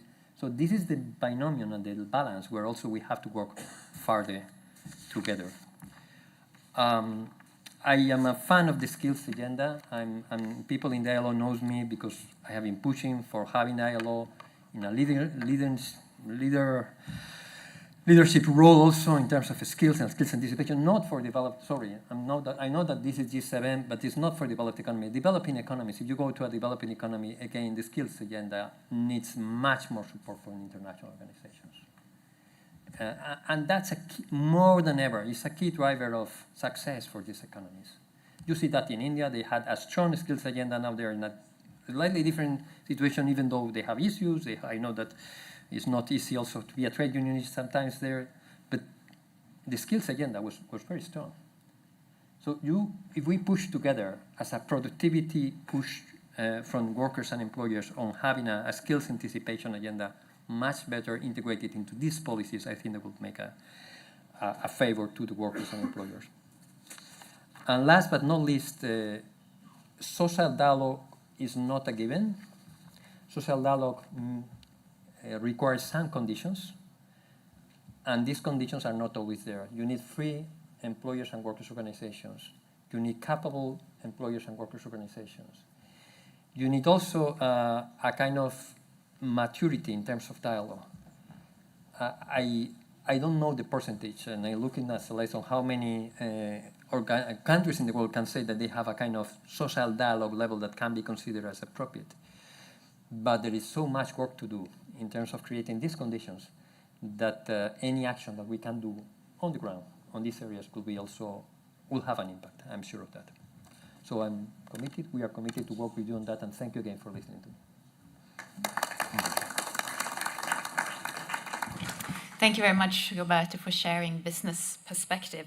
It's now time for L7 members to share our reflections on what we have heard. There's really a lot of thoughtful food here. Is it the other way around?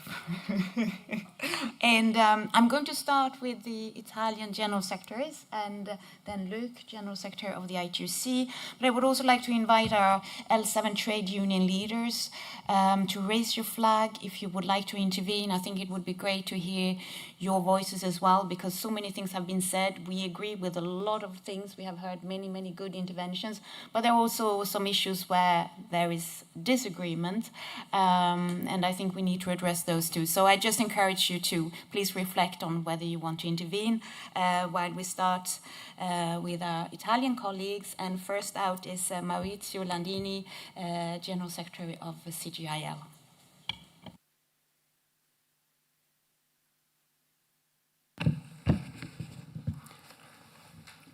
Buongiorno a tutte e a tutti.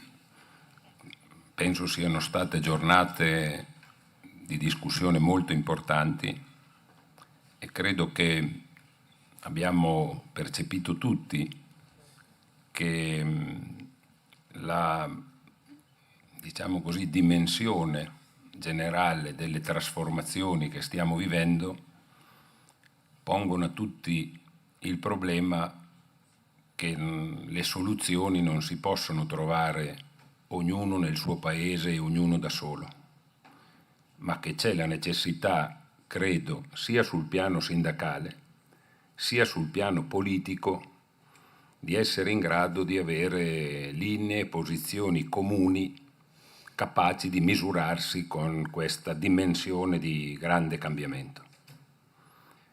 Proprio perché credo nessuno è in grado di salvarsi da solo e da un certo punto di vista il messaggio importante che da queste giornate può arrivare è che è necessario non lasciare fare al mercato, ma è necessario che si rimetta al centro la persona, che si rimetta al centro il lavoro e l'intelligenza, non quella artificiale, ma l'intelligenza delle persone che attraverso il loro lavoro possono cambiare il modello di sviluppo e il modello di produzione che in questi anni si è affermato. E la necessità di un cambiamento avviene perché il processo di globalizzazione che abbiamo alle spalle, che negli ultimi 20-30 anni ha governato i processi, ci sta portando, e ho sentito queste cose da parte di tutti, ad una situazione di impoverimento nel lavoro non più accettabile. E riaffermare con forza oggi i valori della libertà e della democrazia, visto che nella nostra discussione abbiamo affrontato anche il tema della riduzione delle crisi della democrazia nel mondo, significa proprio rimettere al centro i valori di fondo. E io penso che una persona, per essere libera, non deve essere precaria. Una persona, per essere libera, deve avere uno stipendio dignitoso che gli permette di vivere. Una persona, per essere libera, non deve morire sul lavoro. Una persona, per essere libera, deve avere alcuni diritti fondamentali che gli sono garantiti lungo tutta la vita. Il diritto alla cura, il diritto alla sanità pubblica, il diritto alla formazione e all'istruzione. Che badate, questo secondo me apre un tema nuovo. Non è più sufficiente per nessuno di noi studiare fino a 20 anni o 25 anni. Il diritto alla formazione deve diventare un diritto permanente, che le persone agiscono lungo tutto l'arco della sua vita. Penso dal punto di vista sindacale, ad esempio, che noi dovremmo rivendicare che nel mio normale orario di lavoro, settimanale, ho un certo numero di ore, 2-3 ore, tutte le settimane, per tutti i mesi, per tutti gli anni che lavoro, in cui sono retribuito non perché produco, ma perché studio, perché mi aggiorno e perché qualifico le mie competenze. Un diritto di questa natura, secondo me, è la condizione per combattere le diseguaglianze, perché oggi avere o non avere le conoscenze è quello che fa la differenza e che cambia anche le opportunità di realizzazione nel lavoro, di crescita della propria condizione. E affrontare questa situazione significa investire, mi permetto di rafforzare questo concetto, non solo sul dialogo sociale, cioè sul confronto, ma sulla contrattazione. È il momento di realizzare degli accordi, non solo di ascoltarci reciprocamente. E quando dico accordi, rivendico il diritto delle organizzazioni sindacali che rappresentano lavoratori di essere quei soggetti non che danno dei consigli, ma che vogliono essere protagonisti del processo di trasformazione che vogliamo realizzare nella società. E quindi che la politica riconosca questo ruolo e questo diritto alle lavoratrici e ai lavoratori attraverso le loro organizzazioni sindacali. Questo significa un cambiamento per tutti, sì.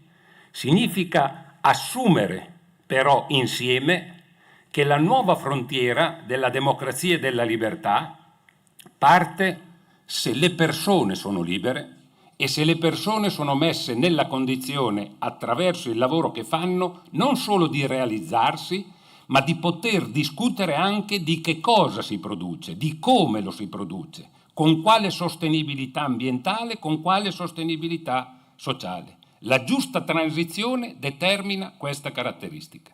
E da un certo punto di vista penso che proprio questi cambiamenti così grandi, così profondi, pongono un altro tema, anche qui lo dico secco per farmi capire.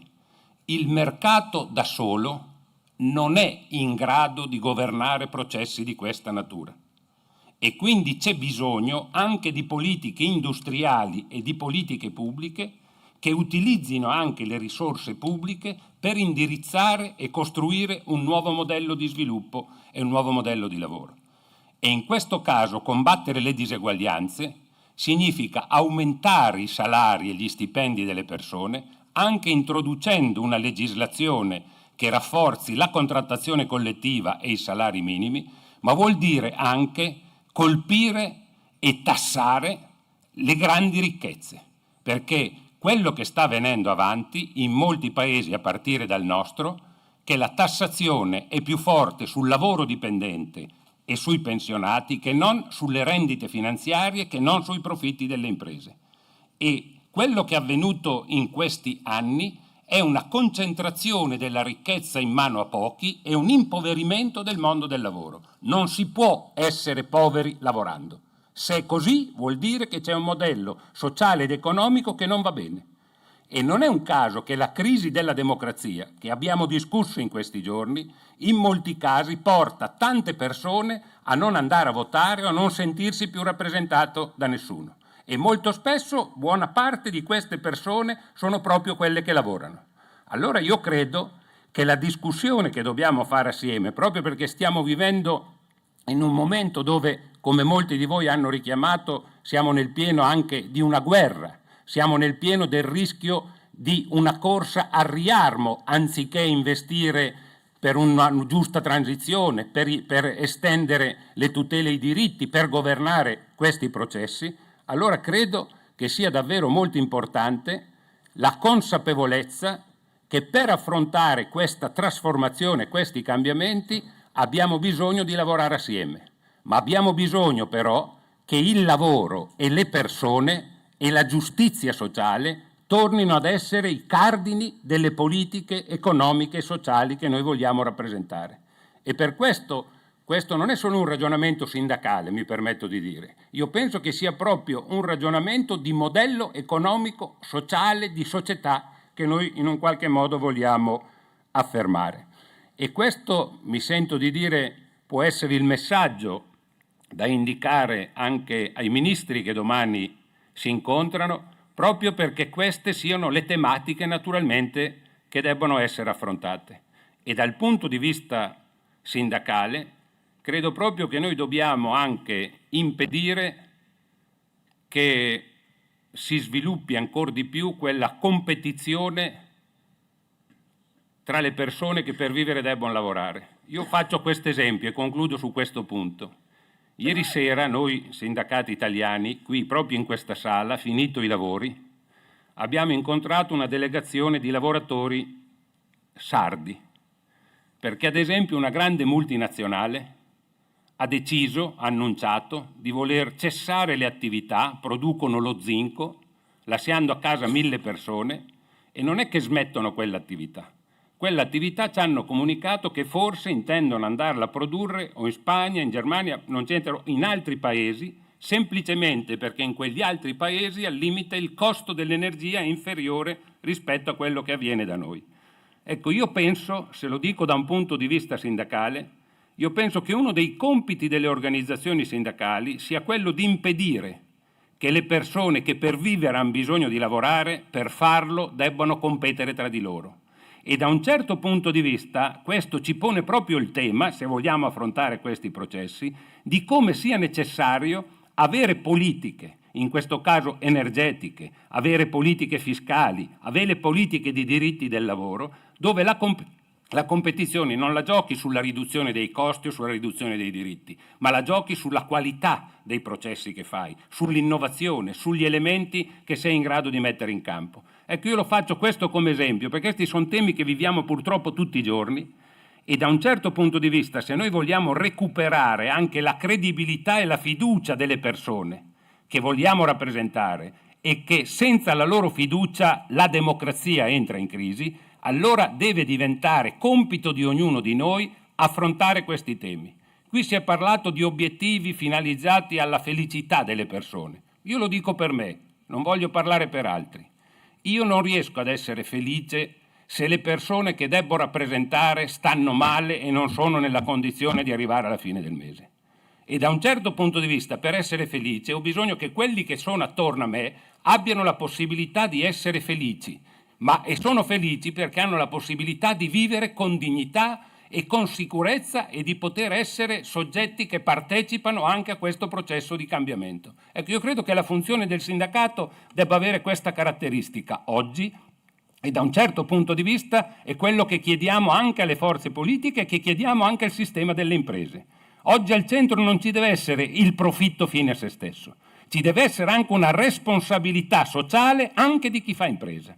E da un certo punto di vista governare questi processi di cambiamento che ci riguardano tutti, compreso il cambiamento climatico di cui abbiamo discusso, significa assumere la complessità di questi temi e avere anche l'umiltà, consentitemi di usare questa parola, l'umiltà, perché processi di questa natura non c'è nessuno che da solo è in grado di governarli.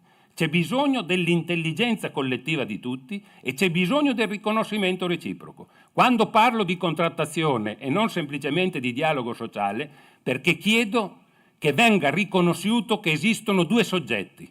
Esiste l'impresa, esiste il capitale, ma esiste anche il lavoro, esistono anche le persone. E da un certo punto di vista questi due soggetti debbono avere pari dignità. E la contrattazione deve essere proprio finalizzata a ricercare quella mediazione tra questi due interessi per un bene comune che è quello di un nuovo modello sociale, di un nuovo modello di sviluppo. Io credo che queste giornate ci portano ad affrontare questi temi e credo che poi sia importante che ognuno di noi coerentemente provi a realizzare questi obiettivi nel proprio territorio, nel proprio paese, ma anche in una dimensione collettiva, di solidarietà sostanzialmente tra di noi. E per questo la lotta per aumentare i salari, per superare la precarietà, per affermare un modo di fare impresa che non sia fondato sullo sfruttamento, sul caporalato, sul lavoro nero, significa allora una coerenza anche con quei provvedimenti legislativi che i governi e i parlamenti debbono fare per cambiare anche quelle leggi sbagliate che in questi ultimi 20 o 30 anni sono state fatte e che hanno prodotto, se la guardo dal punto di vista del lavoro, un arretramento pericoloso che è quello che oggi in alcuni casi mette a rischio anche la democrazia. Per questo sono contento di aver partecipato a queste giornate, di aver ascoltato tante esperienze, tanti interventi e di poter in questo senso dare un contributo per provare a rimettere al centro il valore del lavoro, il valore della persona, il valore della giustizia sociale. Grazie.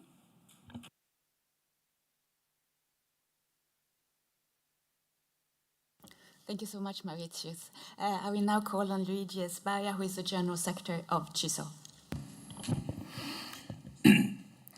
Ma intanto grazie signora Ministra Calderone per la sua presenza, grazie ai rappresentanti di tutte le istituzioni, ma volevo ringraziarla Ministra non solo e non tanto per il qualificato contributo che ha voluto dare ai nostri lavori, ma anche per il tempo che ha dedicato sia nella giornata di ieri che ancora oggi.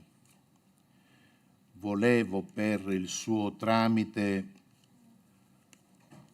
esprimere sentimenti di gratitudine alla Presidente del G7, alla Presidente Meloni, per l'ottima gestione e conduzione del G7 nel nostro Paese.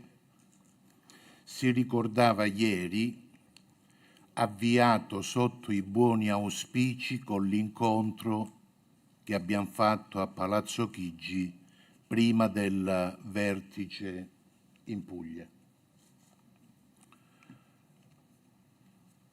Lei ha richiamato nel merito alcuni temi che sono stati oggetto di confronto in queste 2 giornate, dove si è spaziato dal tema dei cambiamenti climatici ai temi della pace, della democrazia, della giusta transizione, dell'economia di cura, della valorizzazione del lavoro. Pensiamo che questi temi e queste riflessioni che abbiamo sviluppato forniscono solide basi ai grandi dei paesi più sviluppati per affrontare uniti e insieme cambiamenti e trasformazioni che stanno investendo le nostre società, il mondo della produzione, il mondo del lavoro, in un contesto, si richiamava ancora oggi, frammentato, turbolento ed in evidente transizione. Noi dobbiamo governare questi passaggi epocali, stare dentro la transizione climatica, digitale, demografica, per limitare quanto più possibile gli effetti e gli impatti negativi sulla vita delle persone, sulle comunità e sul mondo del lavoro. E la cooperazione per noi è un elemento cardine a fronte, diciamo, delle interdipendenze nelle quali noi siamo immersi. Il mondo del lavoro è sottoposto a cambiamenti sostanziali, bene fa l'ILO a, diciamo, definire e indicare, possiamo chiamarle le 3D, digitalizzazione, decarbonizzazione, cambiamento demografico, perché sono 3 grandi temi interconnesse e coinvolgenti la dimensione globale.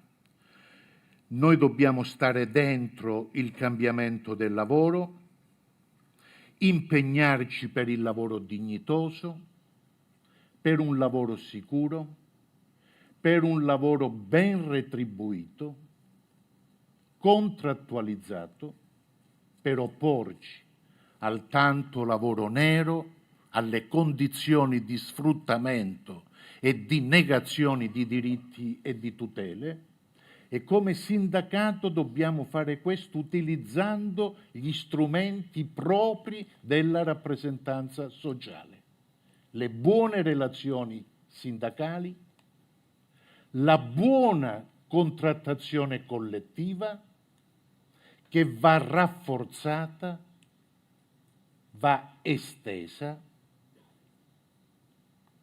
Vedo qui lo strumento che ci aiuta a fare politiche di crescita salariale, di aumento delle retribuzioni, di investimenti da fare sul tema della salute e della sicurezza negli ambienti lavorativi, per la formazione e la crescita delle competenze, per lo sviluppo del welfare negoziato e contrattato, per la conciliazione dei tempi di vita e di lavoro. E la contrattazione, lo strumento più potente che ci aiuta a rappresentare al meglio i lavoratori. Non vedo salari minimi, vedo salari dignitosi realizzati attraverso la buona contrattazione e non interventi legislativi che andrebbero a prosciugare l'autonomia negoziale e contrattuale delle parti sociali. L'Italia non ha bisogno di salari minimi per legge, perché ha una copertura contrattuale che arriva al 90%.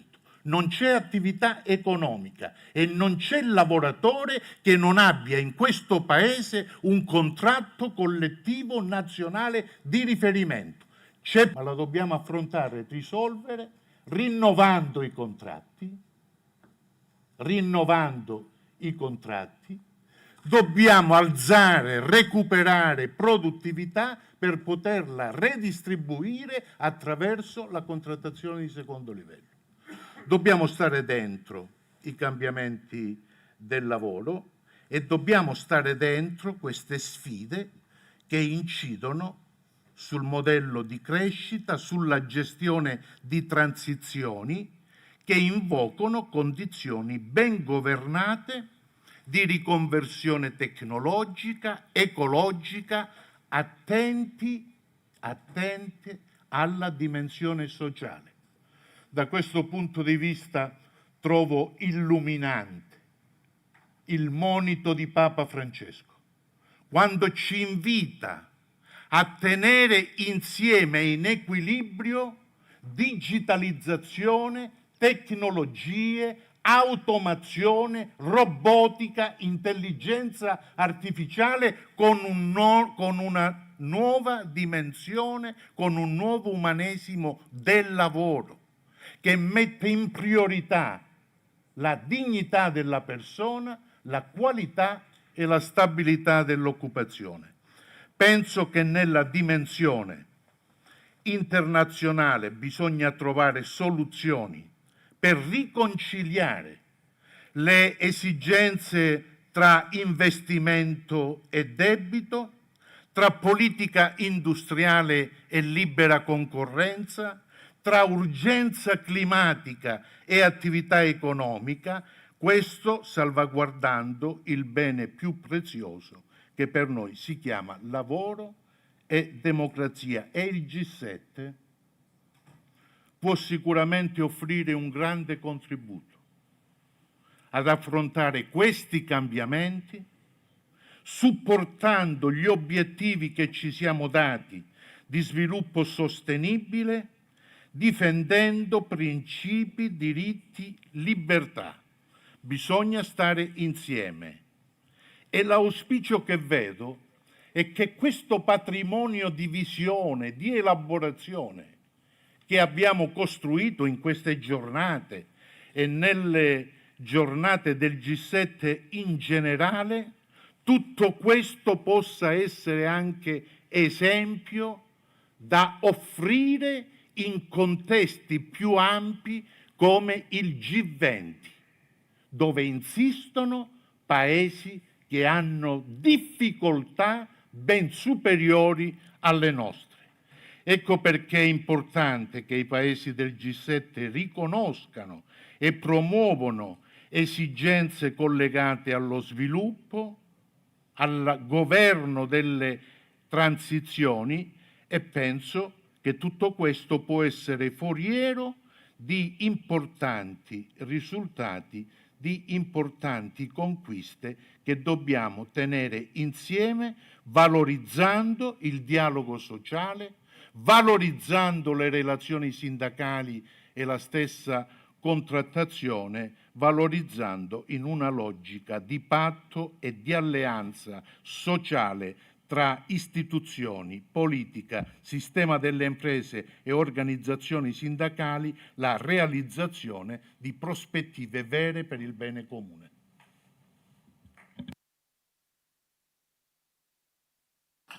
Thank you very much, Luigi. It is now my pleasure to give the floor to PierPaolo Bombardieri, who is General Secretary of WIL. Thank you, Veronica. Anch'io vorrei ringraziare i ministri, le autorità qui presenti, ma permettetemi di ringraziare i dipartimenti internazionali di Cgil, Cisl e WIL che hanno lavorato a lungo e hanno fatto un grande lavoro per la riuscita di queste giornate, di ringraziare il Tuac per il percorso che abbiamo fatto insieme. È ovvio, il lavoro di questi giorni ha tenuto conto di uno scenario internazionale e globale molto complesso. Io proverò a soffermarmi su questo senza entrare nel merito dei temi italiani. Uno scenario globale molto complesso non solo per quello che riguarda le organizzazioni sindacali, ma per quello che riguarda spesso la politica, gli equilibri che i governi del G7 devono tenere, la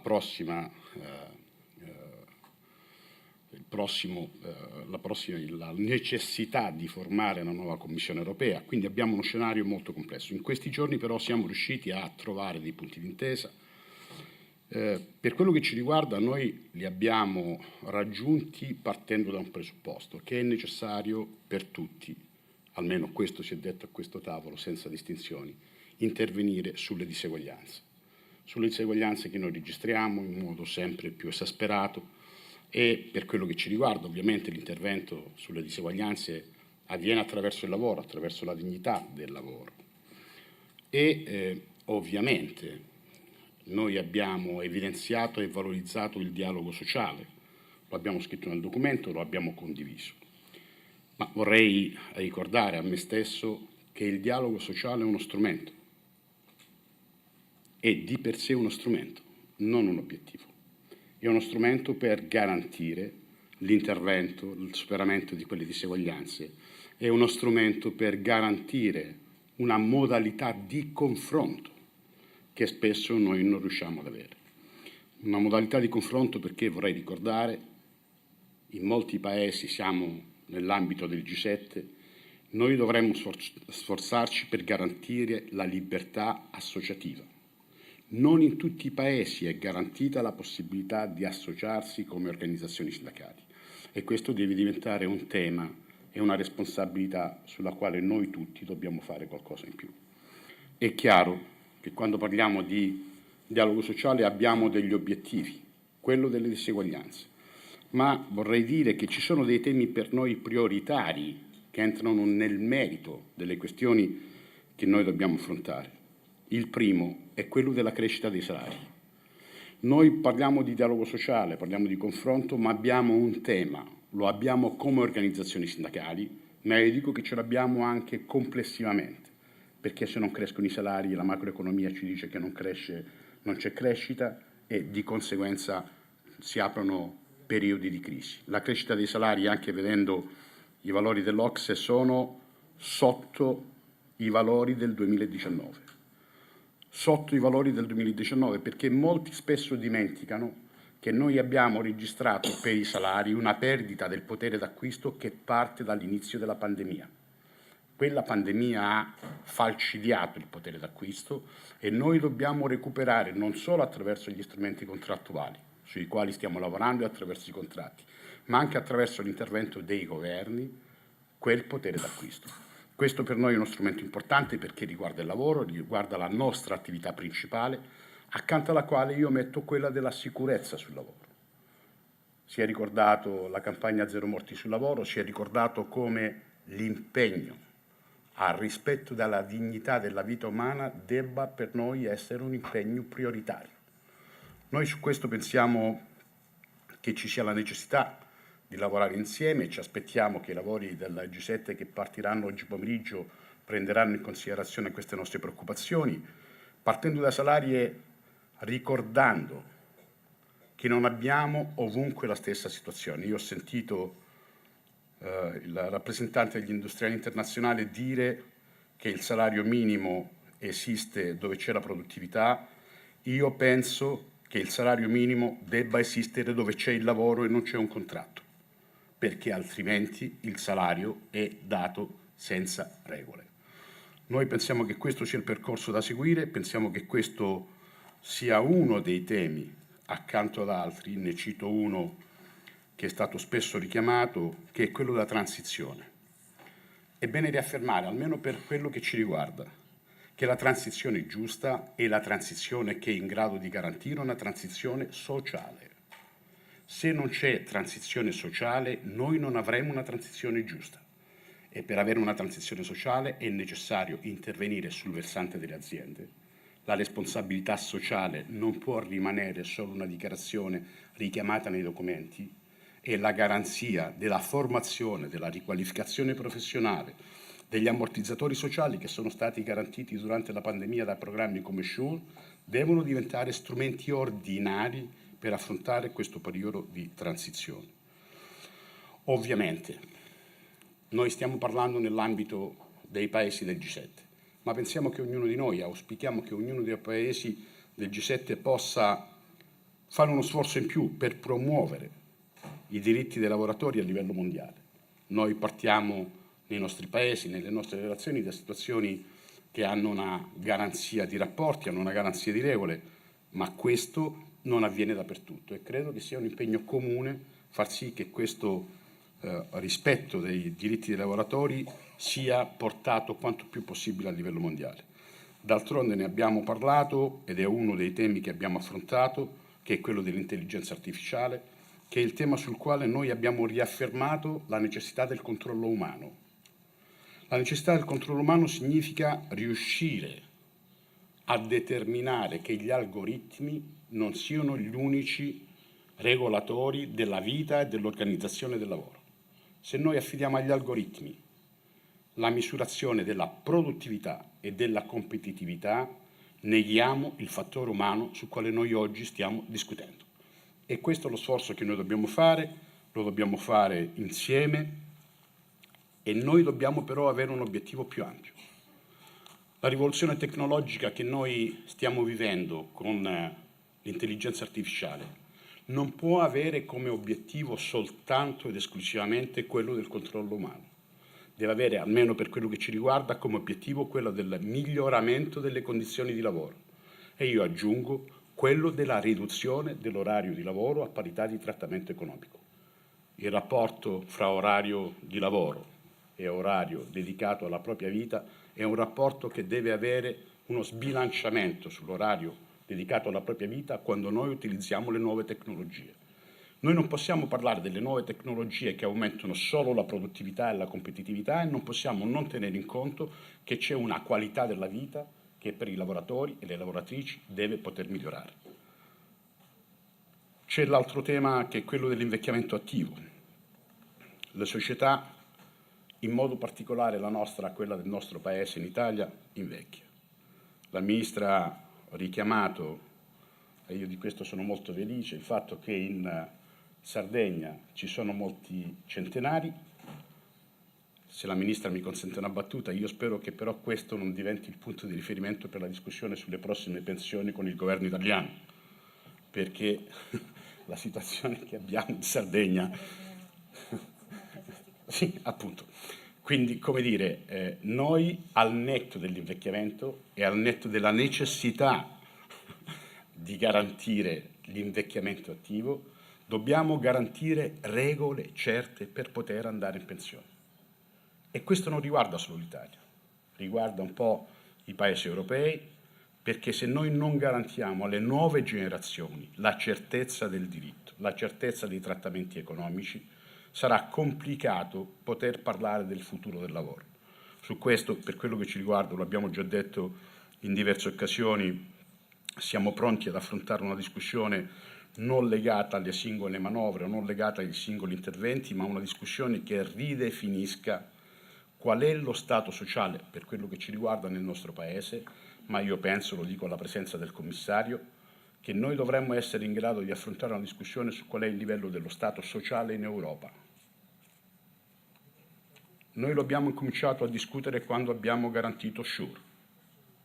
Spesso ci separiamo e dividiamo quando parliamo di quali sono le regole finanziarie dei diversi paesi in Europa. Se noi in Europa mettiamo al centro la persona, se noi in Europa mettiamo al centro i diritti, non possiamo non affrontare una discussione complessiva, globale, che tenga conto anche di quello che è lo stato sociale, di quello che è il diritto di garantire una sanità, un'istruzione, una parità di condizioni ai nostri giovani e ai nostri ragazzi.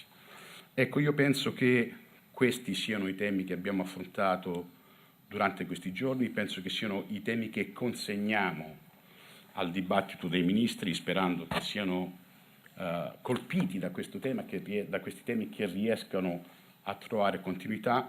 Per quello che ci riguarda, ovviamente, le battaglie che stiamo facendo sulle diseguaglianze, sui salari, sulla sicurezza, continueremo a farle insieme ai nostri colleghi dei sindacati mondiali e dei sindacati internazionali. Grazie.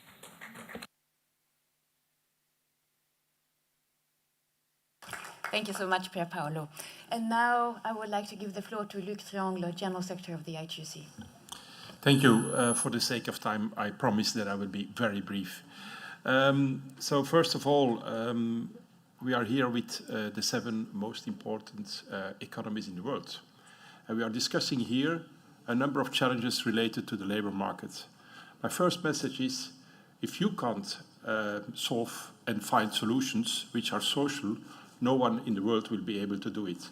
So you need to deliver on your promises, and you need to make sure that you tackle the challenges related to climate change, related to artificial intelligence, to the inequalities that are existing also in your societies, and much more.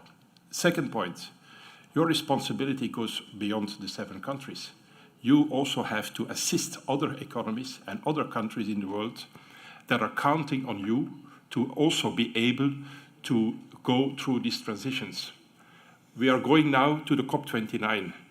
What did we do in real terms on the financing of those that are mostly affected in the world, those countries that are mostly affected? What did we deliver to support them financially to be able also to go through a transition in their countries?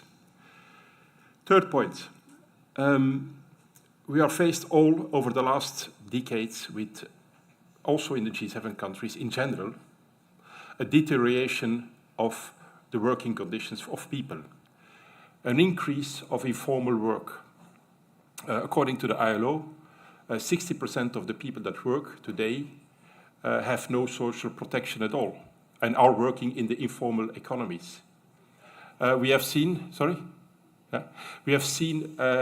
platform work increasing. Tens of millions of people are working in platform work. We have seen an explosion of all kinds of flexible employment contracts that have no guarantees on income or on working time, and much more deterioration of working conditions.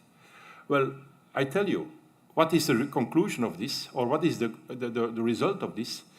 That those people have lost disbelief, or have a disbelief in institutions, because nobody takes care of them. They are faced with growing difficulties to meet ends month, and it starts by, and it has this conclusion that they have a disbelief in institutions, and also then at the end of the day, a disbelief in democracy.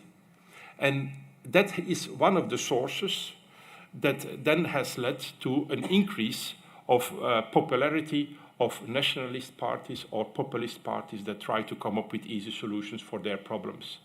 So if we want to tackle this, then we also have to, that can only go hand in hand if we deliver again to working people on safe, well-paid, decent jobs, safe jobs where they can have a future.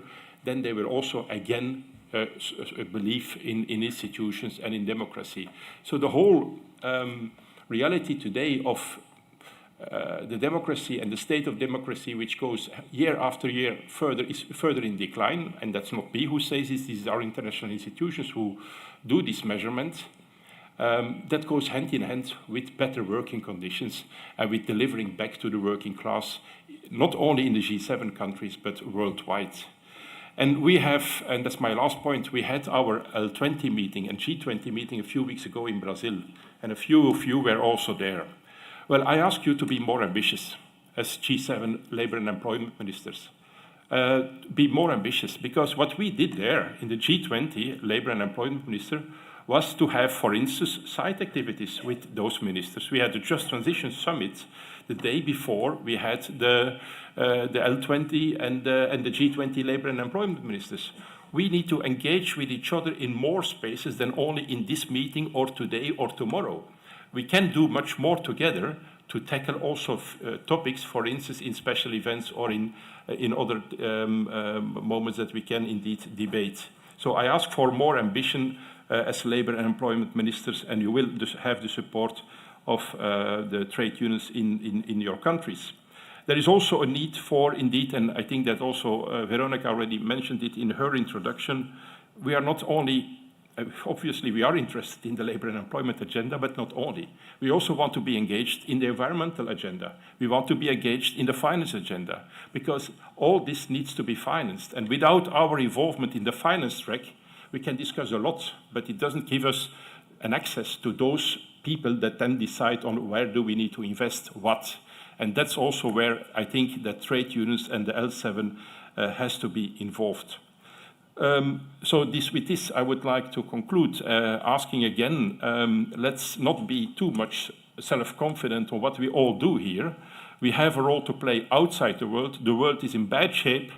We are not just 7 countries, we are the 7 countries. We have to be ambitious and we need to deliver more. Yeah, thank you. Thank you so much, Luc. I know we are completely behind schedule, but I still want to see if any of our L7 members would like to react to the discussion here. If not, then I will ask next Minister Calderone if you would like to react to the comments made. Grazie veramente di tutti questi contributi, di queste riflessioni che sono state condivise.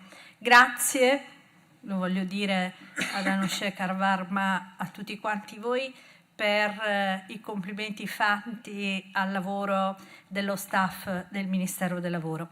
È il più grande complimento che mi si potesse fare, quello di apprezzare il lavoro dei nostri collaboratori. Credo che sia veramente poi questa l'essenza anche dello spirito con cui noi abbiamo inteso fare il nostro lavoro nell'ambito della presidenza italiana del G7. Grazie anche per i ringraziamenti a favore della Presidente Meloni, a cui io li trasferirò, così come vi trasferisco la nostra piena volontà di rendere assolutamente coerente quella che è la dichiarazione che verrà adottata con gli atti conseguenti che per quanto riguarda il nostro Paese noi andremo a compiere. È stato detto che io ho partecipato ai lavori ai vostri lavori sia nella giornata di ieri che quella di oggi, anche se era prevista solo ed era fissata un unico momento di intervento. Era una volontà precisa di dare un messaggio di assoluta attenzione, rispetto e anche riconoscimento della rilevanza delle riflessioni che vengono fatte intorno a questo tavolo. Consentitemi di dire che ci sono tante sollecitazioni che sono venute da quelli che sono gli interventi di tutti. Io credo, ecco, di poter dire che mi sento di sottoscrivere pienamente la richiesta di essere maggiormente ambiziosi e di avere soprattutto fiducia anche negli strumenti e nella capacità di relazione e di dialogo che viene dall'interlocuzione tra le istituzioni e le parti sociali.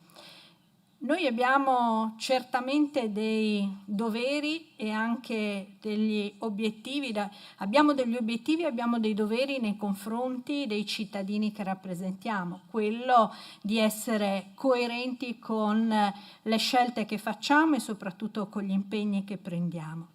Abbiamo cercato di farlo, almeno per la parte di mia competenza, anche in quello che è il lavoro che abbiamo fatto in sede europea. Il commissario Schmidt ricorderà che abbiamo affrontato anche il tema della direttiva sulle piattaforme, dando come governo italiano, attraverso la mia persona, anche una disponibilità e soprattutto cercando di adottare una posizione che fosse una posizione non solo collaborativa, ma che portasse poi alla definizione di un quadro giuridico che possa in qualche modo far evolvere anche la materia, perché certamente io ritengo che sia importante comunque che una norma ci sia e una garanzia ci sia, che poi quella garanzia possa essere irrobustita e quindi anche magari integrata, questo certamente sì.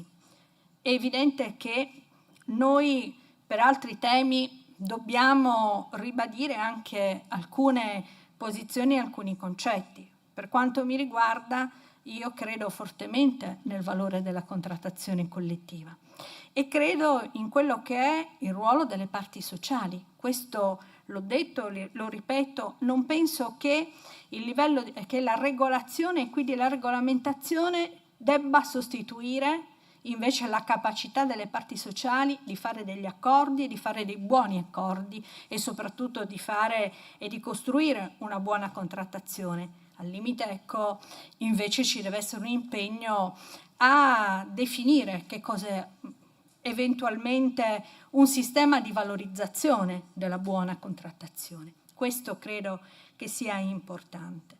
E non perché non si abbia la paura di gestire dei processi che siano anche dei processi legislativi, ma invece affidare alla norma, affidare alla regolazione quello che invece deve fare il contratto vuol dire anche, secondo me, comprimere invece il ruolo, la dinamicità e anche l'importanza delle responsabilità delle parti sociali.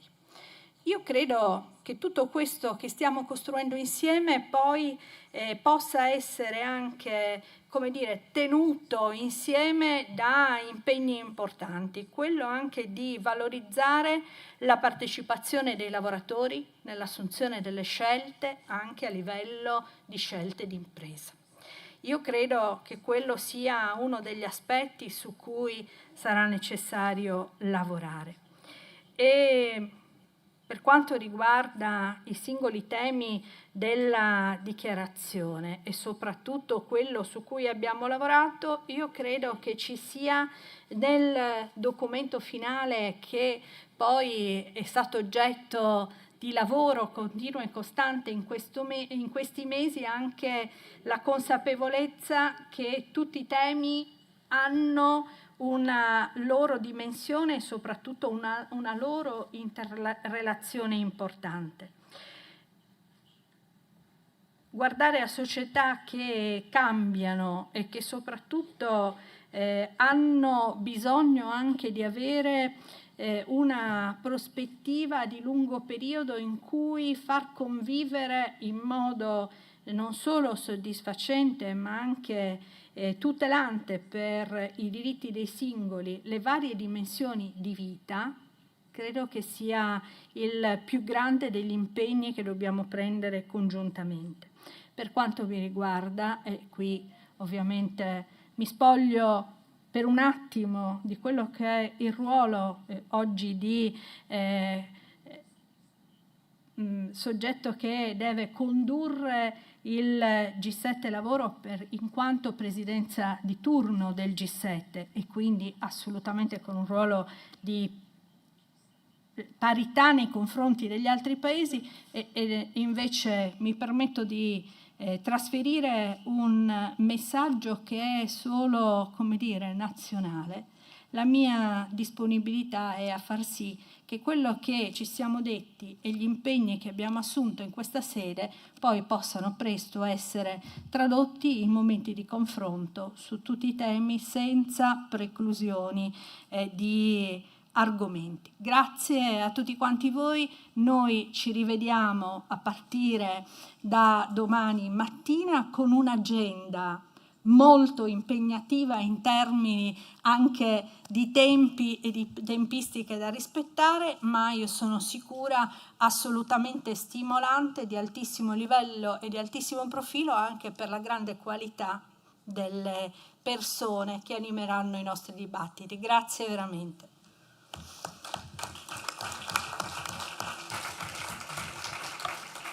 Thank you so much, Minister.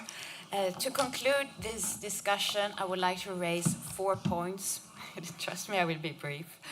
The first is really the urgency of the just transition. I think many of you raised it, but some of you talked rather about the green transition. But it has to be a just transition. The green transition has to go hand in hand with social progress. And as Stefano said, it's really about, you can design these policies to be fair. And that is what we expect from governments. That's really what you need to do. And wages. Wages are crucial to workers. Real wages are still below what they were a few years ago, and that needs to change. So that's a very strong message from L7. The second is about the impact on AI. We talked a lot about it, and I heard a lot of support from many of the speakers, and also what Celeste said, that the impact of AI is not inevitable. So again, it's about how we design the policies. So that's really crucial. So again, it goes back to governments. You have a big responsibility here. Third issue, active aging. Yes, we agree, it's important, but it mustn't be used as just a nicer word to force people to work longer. That's not what we mean by active aging, and that's also a very, very strong point for the unions. And then the fourth issue is social dialogue and collective bargaining. And I was pleased, I think everybody here spoke about the importance of social dialogue and collective bargaining, I think. But also, as PierPaolo said, social dialogue is not really a goal in itself, it's an instrument. But we need your support to make social dialogue and collective bargaining work. We need government support, and we are very pleased that B7 is ready to work with us to strengthen social dialogue and collective bargaining. It's really key. And also, Thea Lee, what you said, we are stronger together. Yes. That is the key takeaway from this panel. You said it so well. We totally agree. And as Luc said, we want governments to be more ambitious. So I hope you really heard us today. And I want to thank you for coming to our summit. It's been a very long session. You have been with us to the end. We're really grateful for that. And we're looking forward to continuing this discussion tomorrow. So thank you so much. Thank you, Minister. Thank you, all speakers. Great. And now, colleagues, we're going to have a very, very short break, 5 minutes, and then we will have our concluding session. Thank you. We will reconfigure the room again.